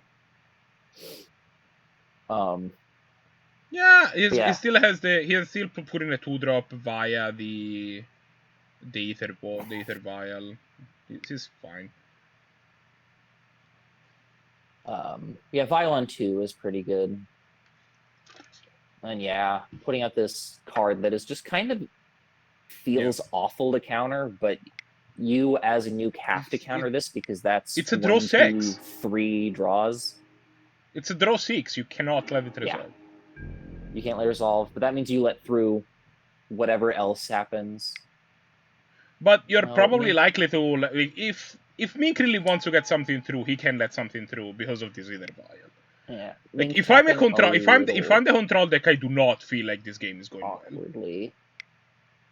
Yeah, the Mink didn't need to tap the Graven Cairns, but I don't think it's going to be super relevant right now.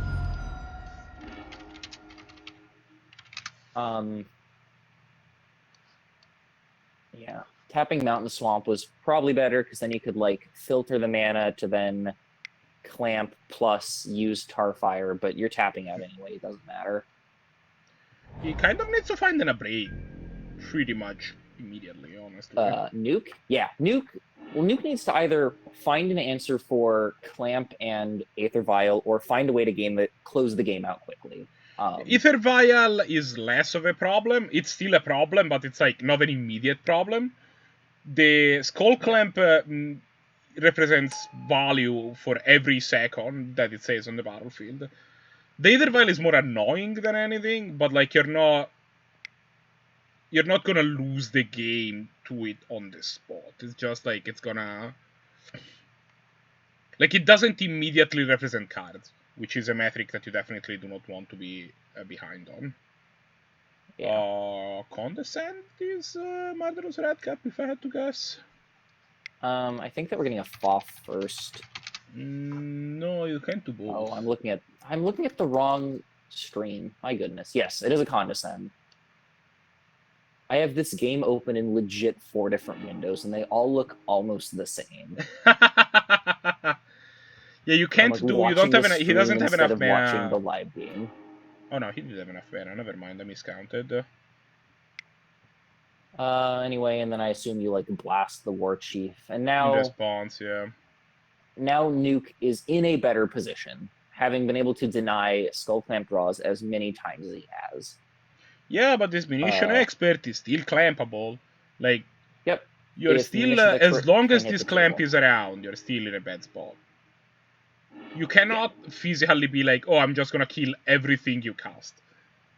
That is not a super, especially when your counter spells have a high risk of not working, that is just not a very tenable position. It is a little awkward that the Vial is on 3 now, given that I think 2 is pretty good. I guess it depends on what gets drawn here. But this is an important draw. I think if Nuke gets to... Yeah, Cavern of Souls is... okay. Well, I mean, it kind of does the same job as Ether Vial, right? It's not... Yeah, but it gives a lot more freedom. So like, it does give a lot more freedom. This, we're gonna see... Actually, but I think it's not play your the Munitions worst. Expert, and now you can force the clamp. Well, this Foff is gonna get cast in response, and we're gonna see what happens. Yeah. Nuke is really looking for, I don't know, shock? Fire? Some sort of instant removal spell. Oh, Mystic Sanctuary, right. Oh. So that's making this Foff look really good. So you can put Bolt on top and take the pile, whichever pile has Bolt. Yeah. Okay, so... Or put even Fire on top. Oh, or even a Skanta. Yeah, that's fair. Alright, yeah, there you go. Yeah. Right. Mystic Sanctuary Mystic is such a good card. Sanctuary is a card. A card that is very powerful. Yeah. Or you just get Electrolyze. I guess that works too. Yeah, Electrolyze throws you a card. You might as well do that. Man, I love that we've gone back and forth from, like, Mink has this game, Nuke has this game. It's very back and forth. Which I guess is what you wanted your game 3. I kinda think, like... I'm still kinda giving the advantage to Mink, but Nuke definitely brought it almost back to even. Like, it might seem weird. These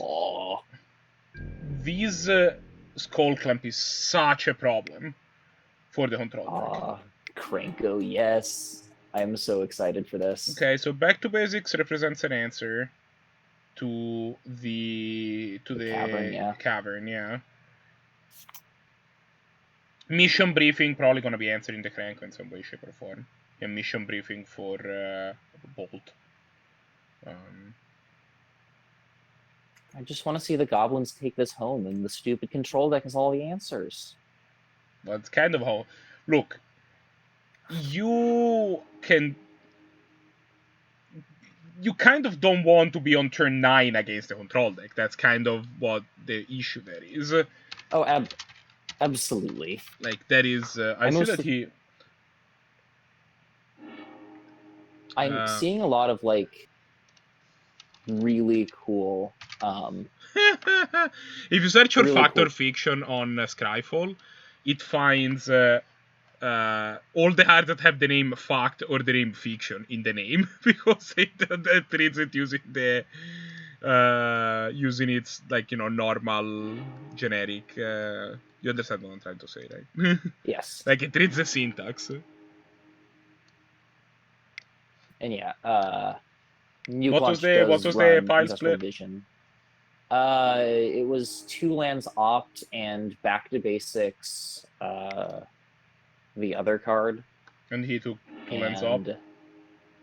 Yeah, and Nuke took Opt. Field of Ruin is actually Island. not even a bad pickup here. It gets rid of the Cavern of Souls. Get rid of your Cavern. Mink leaning on this 8th vial to resolve this Cranko. Cranko will come down. Cranko will probably die. Yeah. And then Mink is going Nuke back to... needs to be careful to kill it deck. before the untap step.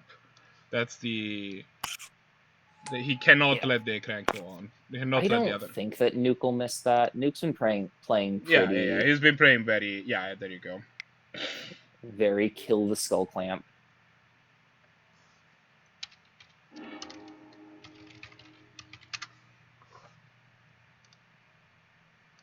Because Yeah, if Cranko, the response moment to the Cranko clamp is untaps, he can also a untap thing. to make a Goblin, which is a big problem. Well, I mean, if you kill it in response to the Crank activation, then Cranko doesn't see any Goblins. Oh, and fails yeah, to it make makes 0 Goblins, right, because X is equal 0. But yeah, you just need to be careful that it doesn't make a Goblin, because that is a divination with this Goblin on the field. I think I'm ready to say that Nuke has the advantage now. 2, 4, 6, 8. Okay. Mink does still have Price of Progress as an out at this point. If he can resolve the Tarfire. Yeah, that's okay. So Spell Snare does directly answer Price of Progress. There you go. Price of Progress cannot be either wild, so... I've already seen the Murderous Red Cap. What 4 drops does Mink have with spicy ETBs? I guess the Goblin the King, Sling I guess. Commander. Yeah, Goblin King is a 4 drop. I don't think that Mink's gonna time out. I think that Mink is going to lose 2 something before he times out. Yeah, 7 minutes is plenty to finish this game. 8 even for Nuke. Ooh, It's been a back and forth. Dig Through Time and Mana Drain got added to sorry. To Nuke's hand. I love watching control decks win the game. It Like, takes a as- while, but you just it's this like as a gradual a torrential- process of feeling increasingly better and better until you finally get there. I do also love a good control win. I am a The little Rachel sad to Gearhulk, see... yes, I love that card. Oh. Well, so Confluence does cleanly answer everything. Yeah. And I think at this point, given that Mink just got his land down, Nuke has closed out the game. Yeah. Torrential Gearhulk can flashback Factor Fiction to kind of, or Dig Through Time, actually. That's another card that got cast. Yeah, Dig Through Time, by Confluence, anything you could possibly desire. No, it cannot flashback Fairy Confluence. It's only instance. Oh, is that not an instant? No, it's a sorcery. Right, because Torrential Gearhulk's a bad card that no one should play. Torrential Gearhulk is sweet. So yeah, Gearhulk's gonna close out this game, as I don't think that Nuke could fail. Oh, and then we got a Jace. Yeah, Jace. Yeah, and Jace is just gonna immediately Fate goes Seal. up, which I think is exactly what you want to be doing here. You've already the game is already you're already in such control of the game here that you just want to start sending the Jace up and ultimate it. Oh yeah. Okay, what is your problem with Torrential Gearhulk? I think we have. Torrential Gearhulk is 6 mana. He misses sorceries, which are at least in blue-white your best card advantage cards in Wraths. So I don't like those aspects of it. I don't like that it can be shattered in a deck that is completely blank to shatter, or shatter effects. And also he's 6 mana. But it's an Like instant. For 6 mana, you could be casting Azor, or like more Yeah, realistically, on your turn, like I've shaved all of my 6 drops out of the deck. The deck tops out now at Future Sight. So I shaved all of the. Okay, yeah. Mink is like, okay, we are fine. Mink sees that I think Mink has died, yeah. which is sad. Our Goblin hero does not quite make it. And that was the last game. Yep. So let's see. So, TasteTheBeams is dropping from the tournament. Sad, but understandable. HatGuy. Okay. Give me. Let's. 2 over Taste. Okay, give me a second. Sure. Okay. Where do they put the? 2 All right. So, Croc versus Luca. Croc, yeah, went 2 over Luca. Croc 2 over Nuke. Luca. Pipesman Nuke versus is... Para. Pipesman wins 2-0. Mink versus Nuke. Nuke wins 2-1. Sweet match, by the way. Holy bombs. Yeah, that was a sick match. Reiyu versus Arakasi. Do we know how that ended? It's ended. I don't know if we know how it ended. I lost to her. Yeah, Reiyu went 2 over. Oh no, Arakasi. Yeah, dream's over. Yeah. Taste versus HatGuy. HatGuy 2 over Taste, and Taste is dropping. Drop TasteTheBeams. And Rarer versus Blast Shark.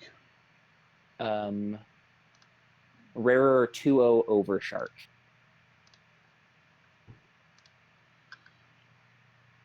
All right. Did Blast Shark have a mic?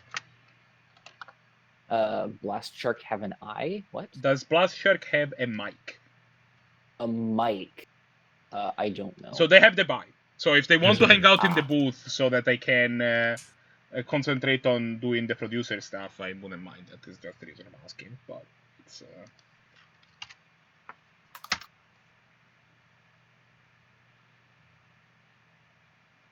So that's the. So these are 2 very interesting games that we could have for the feature match. Mm-hmm. Let me remind myself what Reiyu and... Isn't Reiyu on the Golgari deck? Yeah, Reiyu's Golgari and Pipesman is on lands. Okay, so I think that we want to put the Croc versus a nukelaunch thing. Yeah, they are. I'm gonna die. Croc has a spicy brew, and I do want to see it played. Alrighty, Croc versus, and they're also the only matches both undefeated. All right, so Croc. Oh versus right, sorry, that's a pair down. Yeah, you're right. Yeah. Alright, so I am going to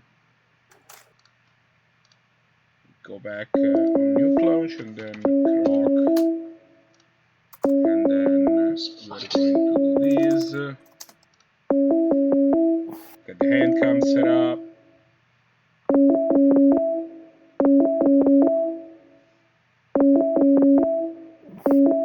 Oh, I think this Lowman's also around. determines if we have a round 4 or not. We can ask at the end of round here, 3 what people want to be doing. I know that some people wanted to get going, so hopefully this annoying sound of hangouts stops soon. Oh, it just meant that if Pipesman loses the pair down and Croc v Nuke isn't a draw, that means we do have a person that has won like the most. I don't think we had draw, right? Also, hello to Lowman. Not in the booth today, just in the chat. Back to chat. Alright, so yeah. No, I understand that people will play Torrential Gear Hulk and will win with Torrential Gear Hulk and enjoy playing that card. It's just a card that disappoints me on all the wrong axes. I mean, to be fair, I do think that missing sorceries is a bigger deal in Blue Moon, in Blue White than it is in Blue Moon. So that's not untrue. Did you get my invite what am I gonna do? Both?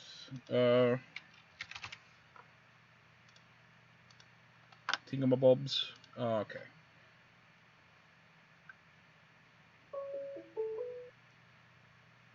Okay.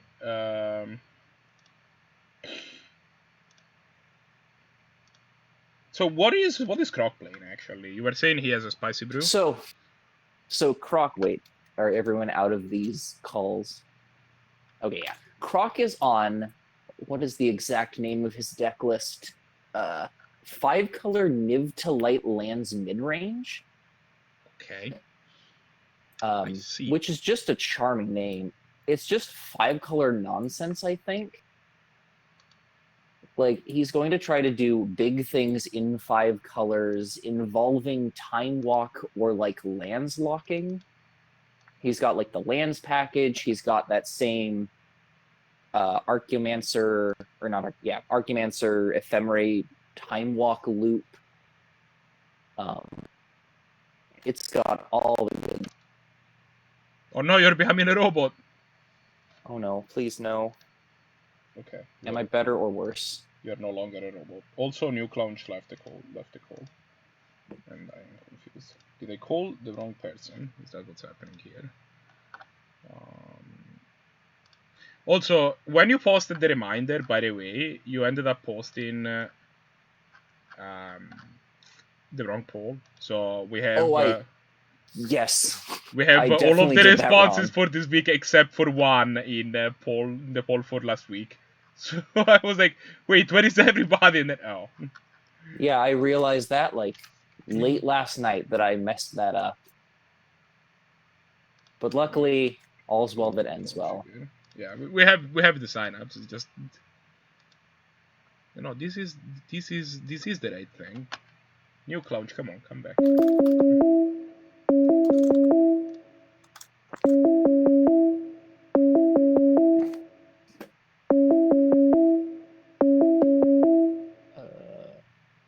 Okay, yeah, I have nukelaunch in the call. He's gonna share the screen whenever. And fantastic. And then we will find the Croc v nukelaunch game. Yeah.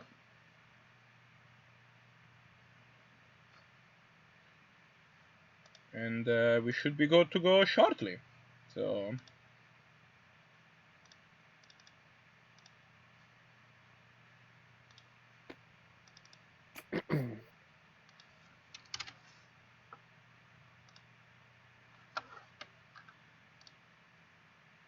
Oops, sorry.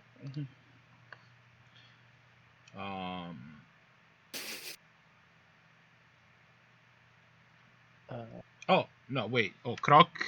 Somebody jumped into the Croc game. What a monster. So many clicks.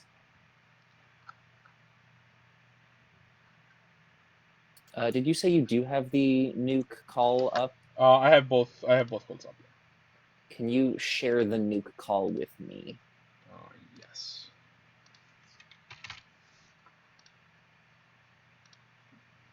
Done.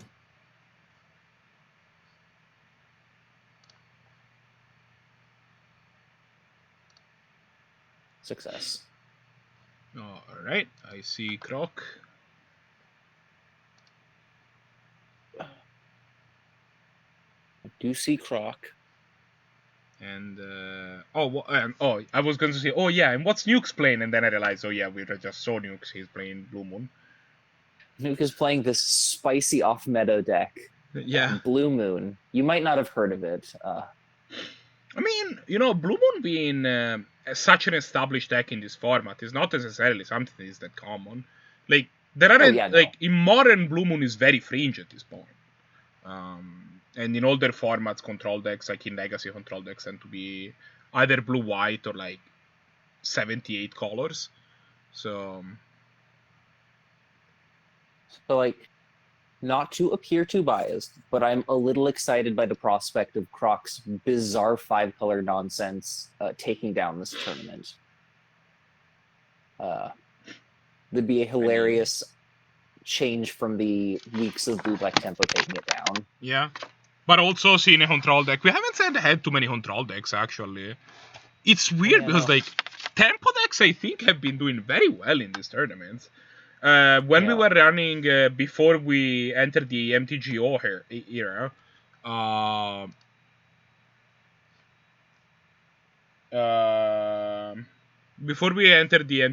era, Windy with his blue-red tempo deck was doing very well, and in MTGO he's forced to play on a much smaller budget, so he's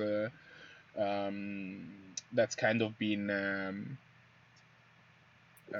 bit of an issue for him going forward, but he still made it to the finals last year. With a little help from the fact that Cavalry Wolfpack had to concede, had to drop from the end of season event, and these where is nukelaunch? And we've seen the dominance from Arakasi with this blue-black control deck in recent weeks, and I think it's kind of unique because tempo decks have not been as what is happening? I believe we're hearing Nuke's microphone.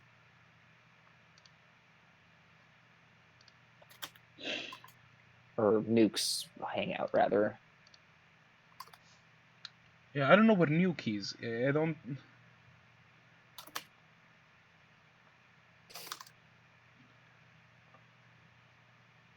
Okay, you know what?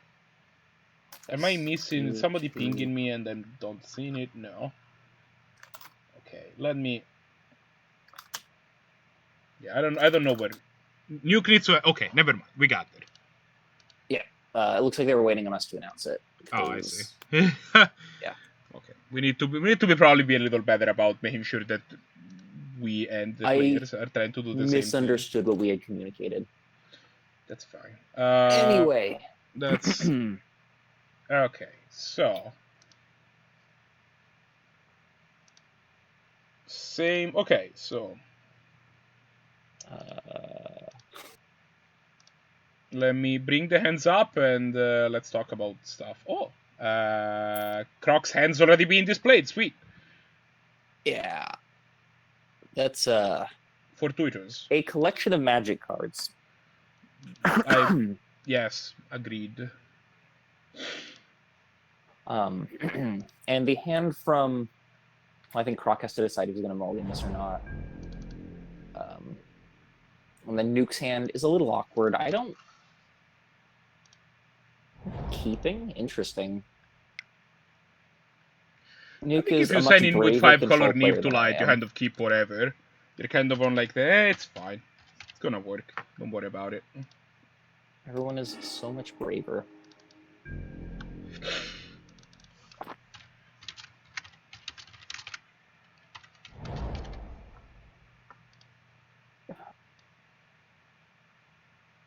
So, the question is kind of, what angle is Croc going to choose to attack with this collection of cards? It looks like he's opening with Hero of Precinct 1, if I had to guess. Hero of Precinct 1 is not a bad one to start. It's gonna probably just die to this Electrolyze when maybe leaves the thorn back. Yeah. Although, Croc, I believe, will get a turn with it to make a token. Yeah. Which is not nothing.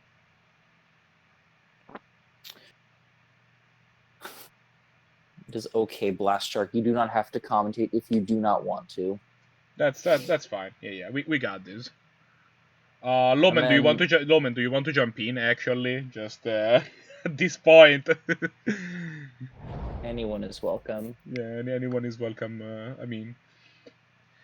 So yeah. Basically, like, I think the stream is better if I can just sit back and just put cards on the screen and just not have to do a whole lot of commentary, which is why I'm trying to get somebody else to jump in, but also I have to take care of it. No.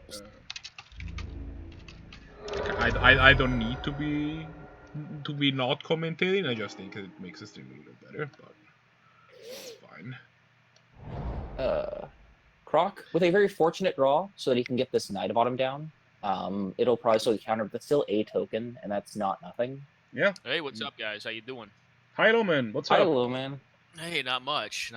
So we've got Blue Moon versus 4-color something. 5-color Niv Mizzet Bring to Light.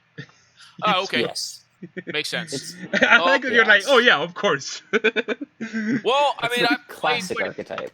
Honestly, like 5-color decks are in a really good spot right now. The mana is just gotten so great over the years, guys. It really has. I mean, the mana is just ridiculously good. People are like, it's greedy, and like, even when I was like talking with Ben about like Hot Tub and like Hot Tub Time Machine, those decks, like, which are combo control decks, not mid-range, you know. I'll call this a mid-range deck. I'll call it a mid-range deck. Like on paper, just like a greedy sack. It's a greedy pile, but they really can put in some work. And Moon's not that popular. I mean, right now we're facing off of the Moon, but you know, I think Croc's playing it right. I mean, he kept a hand that puts down some early advantage. He's going to force his opponent to answer it and likely not play much more into the board. Or at least right now, he's got a source of continuing value if he plays his multicolored spells like Huntmaster Fells. And his opponent's got to answer it. And if he doesn't, then he'll just eventually die to it. That's kind of the Blue Moon story. Sure, TRM over there could probably tell you the same. Obviously, the Blue Moon deck would like to see its... On match 2, we had Blue Moon versus Goblin, and we saw like a sweet sequence of plays on the Blue Moon. Okay, you saw that? Yeah, I caught that. I think so. Hot take. I think Mink played that way too conservatively. There was 2 turns where he could have put pressure down, and I think honestly you want to trade your cards for counter spells. Like I think he was playing the deck too value oriented, whereas in that matchup, like you want to be more like red deck wins in that matchup than you do want to be like Goblins. You play Goblins to get those value lines. You don't give a shit about that in a control matchup like this because they're just gonna try to go 1-for-1 for you along a curve. But you want to tie up their mana so they're not, you know, getting back their ancestral recalls. They're not digging with Search for Iskanta. They're not factor fictioning. And I think if you keep on doing that, you take them off of their value engines, which is far more important because most of the cards in blue-red, like you know, are just 1-for-1 answers. You know, until you get a recall or a off, right? Or you're allowed to just not have to do anything and you can, you know, Iskanta. Yeah. But there was like 1 to 2 turn cycles there where he could have just cast. He could have used main phase Vial plus cast and then clamped up one of the 2 things, and his opponent would have been able to stop both, and it would have just put him on more cards and or pressure. So one of the others good. In general, I just like forcing the action of blue-red. Yeah, no, I think that's not unreasonable. Just keep going. Just force them to have it every time until they run out, and they will. So to interject, something interesting that just happened in this game is a Field of Ruin from Nukelaunch triggered the Lotus Cobra to give Croc the ability to cast Hand Impact in his end step, knowing that it would resolve. Yep. I don't know how relevant Tainted Pack's going to be, though. I mean, he's still got this mana drain, so it's like, find your good spell. I found the Palace Jailer. Yeah. Yeah, but your hand's still kind of forced with this this drain here. And honestly, Nuke could even steal it if he wanted to allow it to hit. I don't think he'd want to allow it to hit because he can't remove enough stuff with his hand. But you probably just counter it. Tainted Pact, you know what what card your opponent gets, right? So what we're gonna see here is this: Croc's gonna attack. He may or may not cast a spell. I think honestly here I would just cast the Huntmaster to get the token value off Hero Precinct 1. And if that's what happens, then he'll have to mana drain it. On his following turn, I think we'll see an Electrolyze plus a cast off of the mana drain mana of the Direfleet Daredevil to get a Tainted Pact, which will likely get something along the lines of like Confluence. You know, if he hits a land drop, like a red mana drop, maybe a Titan, an Inferno Titan. Yeah, so we're going to see the Huntmaster here, and this is going to get countered, but it's continuing to just put pressure on the blue-red player. Nuke is missing the Sweltering Suns that he had clutched last match, or last round. Yeah. I mean, he could Tainted Pact for it right now. He can't cast it, unfortunately. I actually kind of like bouncing. I kind of like just bouncing the 2/2. Yeah, bouncing Hero is probably better than bouncing Token. It's not even really about what you bounce. It's more about just using your mana. Bouncing the token. Yeah, it's just more about just using your mana because he's going to Electrolyze on the following turn. He either Electrolyzes or he could also Direfleet Daredevil with the mana drain mana, because there's a bunch of it, and find a red land to wipe the board. But then he also knows that he's got this Palace Jailer that's still a problem. Well, there's the Sweeper, but unfortunately he cannot fix for that right now. Yeah. The interesting thing is he can't wipe right here and also cast the Brazen Borrower EOT. Yeah. Which is awkward. What he could do is Direfleet Daredevil for Tainted Pact and find Force of Will. I kind of like that. It clogs up the board. I like that play. That's interesting. I think there's also the option. If nothing attacks nothing attacks through the Direfleet Daredevil. It's a 2/1 first strike. His opponent's got one card in hand plus a draw step. The one card he has in hand is a huge problem. Like, it's a big problem. All right, well, he found a counter spell anyways. But it's still leaving the clock on you. Yeah, it's still leaving the clock on you here. Yeah, Croc is going to continue attacking Nuke. Nuke is going to continue taking 5 damage. Yeah, well, Croc is going to cast the Palace Jailer this turn. If he doesn't, like, I think he's playing it really conservatively. But Croc's a fairly aggressive player. I think we'll see him play it. I think it's the right play, too. Even if you play the Palace Jailer, that does... Well, I guess the Brazen Borrower isn't really scary. No, it's not blocking you, but it is kind of scary from the standpoint that, like, it can steal the Monarchy and give your opponent more cards. So, well, we know that... Although another alternate line, like, if he knows his other top card, which we don't know right now if it's preordained, if it's a Mountain or a Red Source, you could allow the Palace Jailer to resolve. No, that wouldn't work. Never mind. It's not a... The Confluence is both... Oh, I'm sorry. No, you allow it to resolve. Then you play the Brazen Borrower out of exile, EOT, attack with Brazen Borrower on your turn, steal the Monarchy, and then Fiery Confluence, second make. Yeah, I think I don't know that I agree with casting Brazen Borrower there, to be honest. I think I would have cast Electrolyze. Yeah. Oh, well, that's a reason. Kill the Lotus Cobra and the Noble Hierarch. Yeah. So Croc doesn't play out the... No, and it makes sense for Croc not to, because the Brazen Borrower is face up, which means that Croc knows if he gets the Monarchy, he then loses the Monarchy to the Brazen Borrower. But hear me out. Like TRM said, I think the right play there was to Electrolyze, which is a board-impacting play. If your opponent is playing out a card that can't block, it's not a board-impacting play. If your opponent is countering your spell, it's not a board-impacting play. So you maintain board parity, which has your opponent down to 5, which is 1 hit point away or 1 fetch land away from not being able to fetch a land. You know, you can't take any damage at that point. So, I do understand that. No. Wait. Wait. With this Brazen Borrower attack, if nukelaunch peels a mountain, the game is over. Yeah. Yeah. Nuke has 12 points of damage in hand with Mystic Confluence, expansion Mystic Confluence. I mean, that's kind of been the case for a while, though, because, I mean, like, the Confluence, the second red source has been the limitation. I mean, it's, again, dog shit mana of 2-color, you know, just kind of... You have these 2-color red cards. Oh, there's a Niv Mizzet. That's actually one of the big reasons that I don't play Fire Confluence in my deck, that, like, actually making double red is not very easy. I love that card. I think it's too good not to play. The only double red card... I play only one double red card in my Bloom deck, total, and it's Chanted Torch of Defiance. And that's it. Yeah, I play her and I play the Confluence. I think they're just too good. Plus, I figure I'm going to screw my own lands up as well with Blood Moon, so I'll fix for it. It's worked out so far. The main reason is simply that like I played Fiery Confluence back when it could kill Planeswalkers.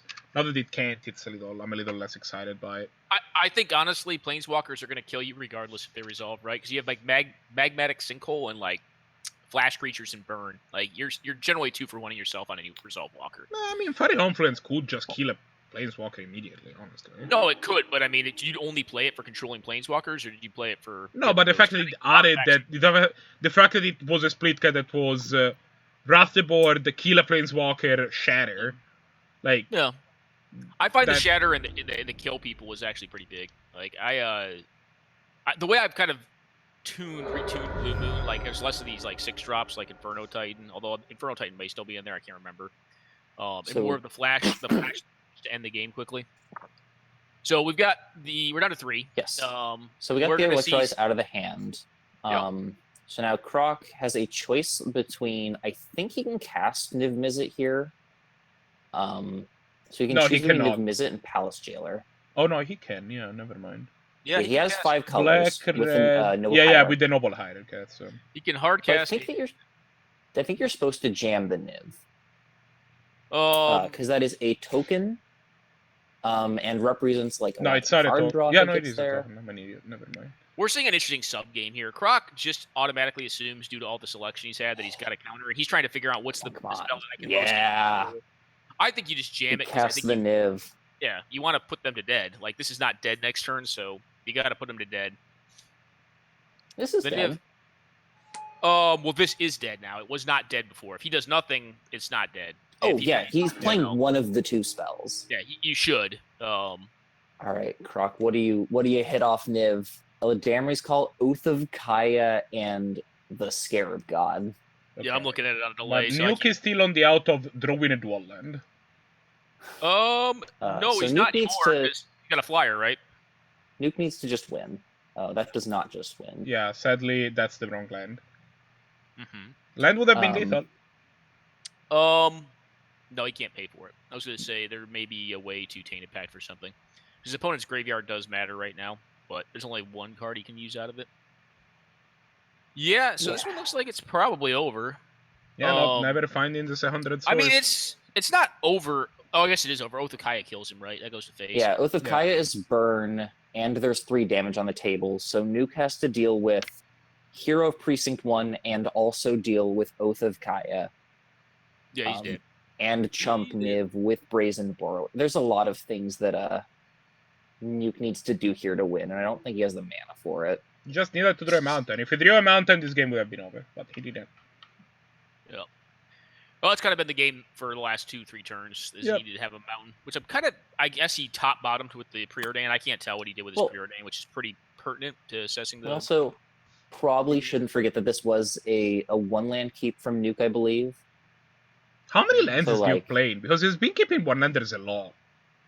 Yeah, they've been very aggressive keeps. I'll keep some 1-landers in Blue Moon. There's a lot of cantrips in that deck. I mean, like... This list is... yes, but your cantrips also don't want to find I'm on 37 in my build. I play 38. That was about the same. It's like, but you're kind of in the same place. But like, based on the land ratio that we're seeing here, it might be that he's on like 34 or something like that. 36. No, Pants just had 36, man. So, 36. Yeah. Okay. Yeah. I wonder what the red-blue split is. So we do see the Dire Fleet Daredevil looking for Tainted Pact. We will see what Nuke decides he would like to get. I think I would just attack first. I think I would attack first and see what happens. I honestly would. I'd be like, hey, show me what you're going to do. Just to see. Nuke is currently resolving. I'm trying to catch what the card is. Tainted Pact, I think. It's a Tainted Pact for a concede. Yeah. Concede is not a strong card. I think I would have exiled with Tainted Pact. I was going to say, 'cause I don't think he's playing Price of Progress, but if he is, I guess that still would be one off if the attack got to go 6, through. 8. Oh, Price of Progress would be hilarious. All right, so we got Nuke on the play. Let's see something exciting here. This is a one-land. Another one-lander, but one-lander Ancestral is pretty keepable. I'd keep it. Croc's Croc's keeping is crop rotation, so I'm assuming we're going to see an early strip mine. is he a lands deck? Oh, No, not he's really. a lot of decks. So the deck is 5-color Niv-Mizzet Bring to Light featuring a land's mid-range sub-theme. We just hit no lands off that. So if he happens to go for a strip mine turn one, Oh, come on, Croc. No, be brave. No, I would not do that. It's a bad play. Croc Bad play to strip turn That's one. the Electing land. not to. Yeah, you get your mana down first. It's the right play. I wouldn't put my opponent on the range if just when someone casts Ancestral like right off the bat after mulliganing, like I debate it, but Yeah. I mean, And like, actually, Croc I'm not is even sure I would have probably led Ancestral there. I might have just led with the Preordain. it wouldn't have mattered anyways because he has the mental misstep in hand. No, I would have let on Ancestral there. I would have let that if you mulled that far and that's what you got. I mean, like he didn't discard, so He did this I'd cut do just it. now. I think I'd still do it. I do mean- suspect we're going to see a lot of land aggression from Croc, especially if a nuke misses a land drop. That's the signal Croc needs to start trying to develop his Yeah, he's not strip going lock to. and vindicate. This Condescend's going to set up the next two draws. One of them at Yeah. least is going to be. And he's there's, gonna put and there's also a everything on land. Preordain in hand. Like, he has a good way of finding lands. He does need red eventually, but it's also not even super pressing of a concern. Yeah. No, I think Croc's in trouble this one. This one it looks Yeah, like and he's this set up crop fairly rotation is well. not going to resolve anyway. Yeah, although you they're- could see like a heartbreaking moment where like he casts this scrying out, this Sylvan scrying out. Maybe it gets countered, maybe it doesn't, and then he tries to go for a crop rotation if it And does it get gets countered. mental misstepped. Yeah, which is a sequence you can see. Yeah. Well, as nuke, you have to counter the Sylvan Scrying. I would. Well, if you don't counter it, you put the strip mine into play. Yeah. Whereas right now, there's no way to say dredge it back or anything like that. Now, I would be shocked usually if you Croc don't- goes for it right now. No, he doesn't want to. Yeah. Interesting. I think I So you- may try to go for it right now just to like get it access to it, but his hand doesn't really support that plan right now, right? No, Croc's drawing a lot of nothing. Yeah. Well, his hand was kind of a lot of nothing too. Being fair, Yeah. it was just a lot of like tutors and like land. It was all reactive, you know, and or like find the mine, find whatever land combo. I don't think he has dark depths. Maybe he does. In Yeah. there. I'm going to say, usually you don't want to counter tutors, but specifically Sylvan Scrying is a card that should probably get countered if you can. Well, the Yeah. argument for for not wanting to counter tutors is that you can counter whatever they tutor for. Not true if they tutor for a land. Especially, even if you could somehow, like, stifle the first strip. So I strip really mine in the graveyard is... Is a note. I really don't like this sequence. I think if I was committed to this plan, I'm in Croc's position. I'd probably do this on my own turn. He may have really wanted to hit the red source, but I feel like you open yourself up to your opponent's untapped mana at this point. I mean, if they have the misstep, you just get had by the misstep here, which is rough. But Okay. but I don't know if you get what I'm saying. Like I think like not No, playing that's around valid. like the possible dissolve or the mana leak or whatever is just rugged there. This is a heartbreaking sequence of events. Croc is pretty out. Has drawn actually nothing. Yeah. Yeah, these draws have not been kind to him. This, Whereas, this been the delaying- control this been deck delaying now clicks. just need to resolve something, like this round. been it's delaying gonna click? probably lose- The clique end step. Yeah, I mean, but click is not necessarily a finisher, right? Click is a head that, like, yeah, you can click and get some damage Click in, will and get at sometimes. least 3/4 of the way there this game, Yeah. I think. No, I mean, agreed. It's gonna attack for 6, but you kind of don't super care how you Ooh. beat your opponent in Blue Moon. Usually, it's like, yeah, whatever. It's like click can get there, and if it doesn't, I'll figure something out. What do you Can think of take this Ral? GRM, what do you think of this Ral? I'm not a I fan of tried the it. I disliked its 5 mana. I found that I'm not a huge fan of 5 or 6 mana sorcery speed plays. Like I want my expensive spells to be instant spit. Yeah. If you're more on if you're on a more tap out build, he's not the worst. It's pretty playable. The old Wargate. He gets rid of the mana leak. Okay. I think I would have kept the mana leak. and gotten Well, rid of you're the- starting to get to a point where mana leak might be Croc might just have 3 mana line around, right? Mana leak can counter 2 drops anymore. Yeah, but he can draw good cards too. And you don't really have great answers to Green Sun Zenith or Yeah, that's fair. But also, I would like, have got rid of Rao. And top. I would probably gotten Honestly. rid of the Abrade, honestly. But Yeah, Braid or Rao, I think were the right answers. Just gonna get back what Ancestral Recall. like, Okay. I think you're pretty happy with Rally in this position because you can resolve it, and Rally is actually gonna finish the game pretty soon. Well, So he's this is gonna put an interesting. Ancestral in hand. We have Croc, who is going to play a Wargate for 3, and I'm very curious what he's going to Wargate for. If he's got Leovold in his deck, maybe that. I don't know. 3 is. Yeah, I don't know. He's playing a 5-color deck. I don't know his list. Leovold would be the thing that most. Yeah, Leovold would be the thing that I would most commonly go for, but in this position you're very far behind. And Leovold's better at cementing you when you're a parity. You got Faburo, you got Reflector Mage, Domri, Oko. Oko's a good Teferi? card, but I don't think Oko. Teferi, the Royal. Ooh, Teferi would be kind of cute. It just gets bolted to death, right? Which Teferi? Yeah, that's fair. I mean, your opponent hasn't had to kill any creatures yet, so you can generally assume they probably have some. It's kind of bad. Oko's kind of bad. Yeah, I don't think there's much that gets him out of this. Like, Leovold is probably the best thing, but it's not even good. I don't know. We'll see. I mean, Croc knows his deck better than I do, better than we all do. I mean, I could pour over his list, but we'll see here momentarily. My guess of S would be, Leovold. He goes for the Teferi, because the Teferi bounce, Vendilion Clique, draw a card is... It's card fine. positive. It is an okay use of mana. Yeah, it's just not really... Croc changing the successfully drawing even more lands. Poor Croc. Yeah, I mean... What's he running? Croc is on 38 lands, so I guess that makes sense. Few. 38 lands, Para. So Bolt, yeah. Yeah, I guess a Clique and then forcing a sorcery speed Bolt on Teferi means that Croc could top deck something. Yeah, he could. I mean, this Ancestral still Niv Mizzet's fine. The Ancestral still hasn't been cast, though. So, I mean, he still has some looks at getting a Force of Will, whatever. There's... Which I think I would have probably done before anything else. I mean, maybe he wanted the information real bad. Croc gets another land and concedes. Yeah. Nuke drew into the story towards the end, which is I want to say I've played against Nuke, and Nuke is a little high on the end of the story. I don't love it as much, but it's fine. Nuke's deck is built, because I played him before too, his deck is built to beat other blue decks very well. Where I think it will tend to struggle is against very aggressive decks. It's got some it's had, historically, some interesting cards.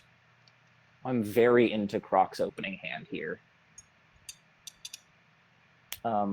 Yeah, and looks good. Question is if Nuke keeps the... Yeah, Nuke does not keep the greedier one-lander. No, that doesn't have any cantrips or anything. You can keep some cantrips with one-landers. You have 2 cantrips and a one-lander, basic. I'll try it sometimes. So I think based on his opening hands, this is going to be a more interesting back-and-forth game. That's what I'm hoping. We'll see. I mean, it really depends on how mana develops for Nuke as well, because Nuke is incentivized to fetch for basics. That's going to be too slow, unfortunately. That a braid. He's incentivized to fetch for basics because he kind of wants to attack the greedy deck's mana base. Yeah. But he could also get strip mined off of mana very easily here and have the issues that we saw in Game 1. So, yeah, that's going to be an interesting balance. We may not see Croc. That was big. So Croc is going for the Coiling Oracle. Maybe he just hit the strip mine anyways. But that allows his opponent, Nuke, to abrade, right? Yeah. I think that Croc is probably fine getting the map abraded if that's what it comes down to. I don't know, man. When you're spending playing turn 2 cracking your map feels like a very meek play. You're a control player. How much do you need your lands? I think we had an MTGO crash on nukelaunch side, so he's restarting. Okay. He might be on the screen for a couple minutes. We get to speculate for a while. Exciting. No, I don't think it ostensibly looks like a very powerful play, but I think it's very contextually driven when you try to go for that line. And I'm mostly looking at, as Croc, spending your turn 2 just cracking a map for a turn 3 strip mine it doesn't do a lot for you. So you're saying that developing a 1/1 that may possibly find a land but just cantrips into a card is more powerful? It is. It is a creature that can attack, and also, it replaces itself. It could hit a land. I think the tempo of the game more so circulates around his opponent's mana base developing effectively. His opponent is already on a mana light deck. I think here, I would probably try to go for it. Now, Nuke's not going to tap out. Not to Abrade. But I think at this point, he's just going to... Well, Oko is a solid draw. Maybe he'll just cast that out. I think still, I'm just going to go for the strip mine. His opponent mulligans. He's on a more mana requirement heavy deck. I don't know. I do see that perspective. I think that Croc is waiting to see how much land Nuke has. Because getting a strip mine if Nuke is on all lands is a really bad use of his mana. The moment Nuke misses a land drop, I expect that we'll see. What have we seen from Nuke's range so far, though? Nuke, we've seen him play a land. We've seen him play another land. I think that's all we've seen from him. His range of keepable hands. His range of keepable hands. What have we seen? I've only seen 1-landers from him. Oh, yeah. I don't think he is capable of keeping more than one hand in hand. Well, I'm joking. I'm sure he is, but I think he mulligans well, but he mulligans very aggressively towards hands that are going to have high payoffs. And I think knowing that about him, after the games we've watched and after having played the guy, I could wait on the 1/1. Yeah, but also Croc doesn't necessarily know that. This is the third game against him. Yeah. Oh, I don't know. I don't know how well he knows him. But game 1 he did keep a mana light hand. Croc had issue to know that because he missed his land drop on 3 and then continued to make them afterwards. After he fixed with Condescend. So. Yep. And then Croc continuing to just develop his mana. But I do think what Croc is waiting for is a sign of weakness from Nuke. A sign that getting the strip mine is a important thing to do. Or let's do an end step here. No, he's got 2 options here. He's got Tainted Pact and or he's got the Expedition map. This doesn't really cost him a lot. Yeah. I can't imagine. Yeah. No, this is Tainted Pact now. Map for strip. Yep. And he'll strip that and try to resolve a 3-mana Planeswalker. Seems good. For sure. I think this is kind of a I can even see Oko Elk the Pyromancer. I would really enjoy seeing that play. Yeah.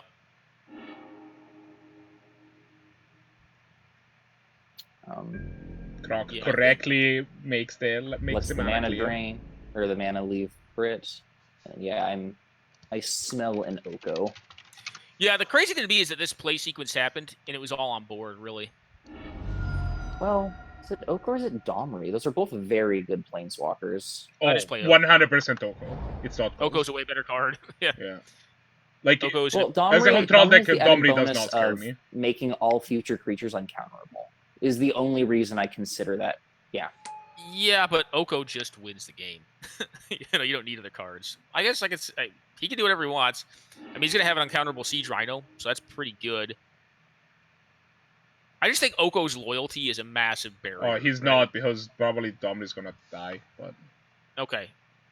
All right, he's just going to... Yeah, because Domri could get burned out here. There's Fire Ice. Yeah, he's kind of incentivized just to burn this thing out, and now he's mana short, and yeah, it's probably game. Yeah, I don't like Nuke's position at all here. No, it's gosh awful. It's really bad. Yeah. It's not probably good. Yoko now. Yep. But I do think that this could have been played differently. Because what happened in the strip mine turn was all on board, right? We knew all of that. We knew could happen without having the hidden information of both hands. So it was a risk. It was a risky line. I didn't care for it, but we all you play a little stripping the land was risky? No, stripping the land was right. I'm saying Nuke's play to actually tap down, basically tap out, because that third land is gone. It's gonna get stripped. That arm is gone. You just gave it up. It's just dead. So now Nuke is going to try to use this Latinum's Legacy to find lands and hope he can find them. I think it's just a matter of I don't think you can. I think I disagree with his reasoning that one land cantrip hands are keepable. One land ancestral maybe, but I don't like keeping one land cantrip. Well, this one wasn't a 1-lander, was it? I thought it was a 2-lander. This was a 2-lander. Was it 3? It's 2. It was not 3. It was 2. He drew it to his third, guys. Yeah. Promise. Cool. Yeah, no. It was definitely not 3. He plays his third land on turn 4, which is a disaster. Which is why I like keeping land and heavier hands.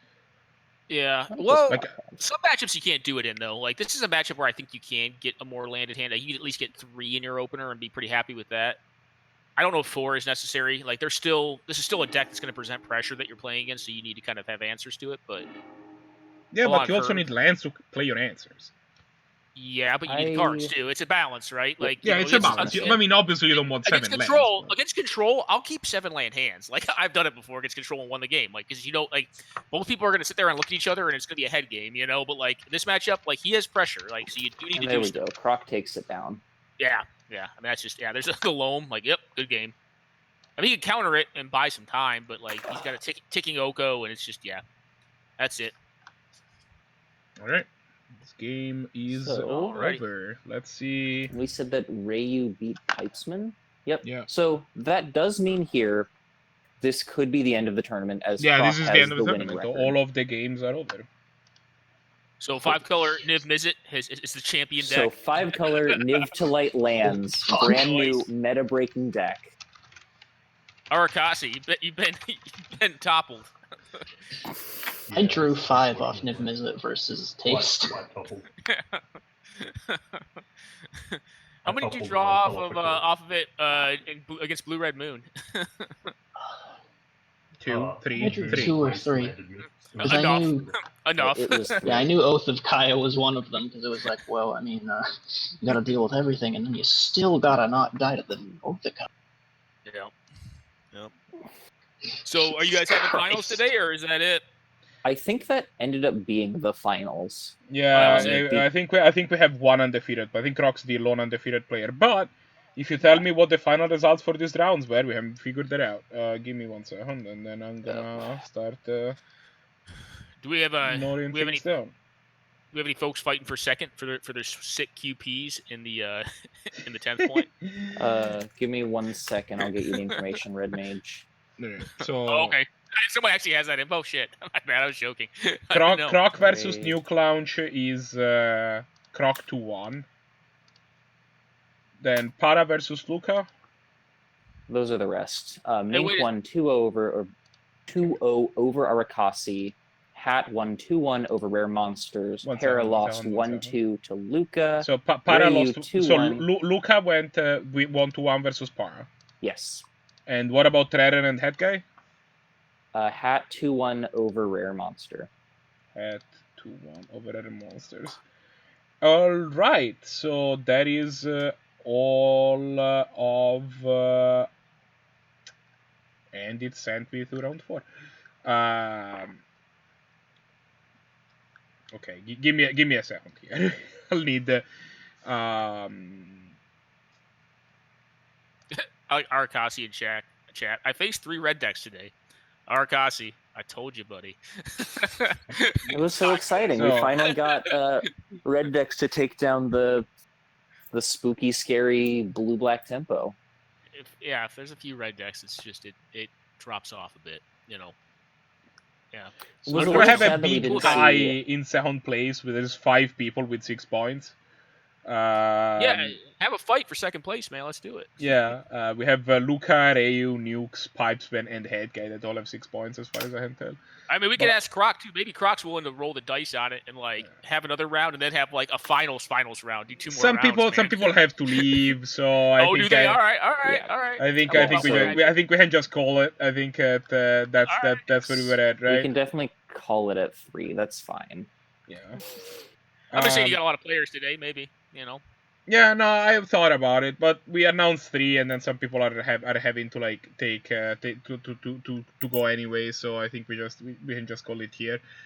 I would like to thank everyone for hanging out, and I hope that the next few events are gonna be as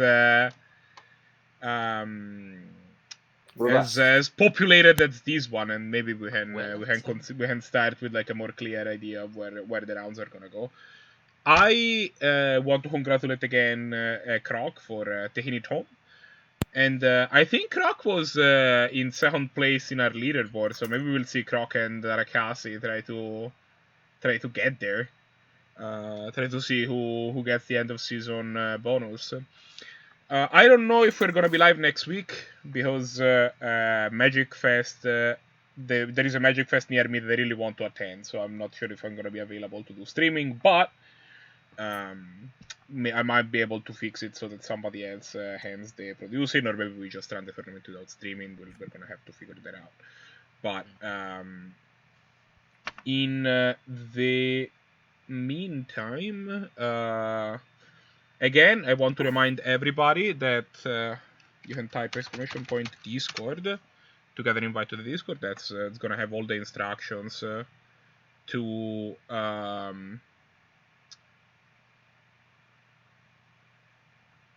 sign up for the next tournament. In fact, actually, yeah, you guys talk about the tournament for a little bit. I want to quickly make a poll for next week so I can plug it in the chat.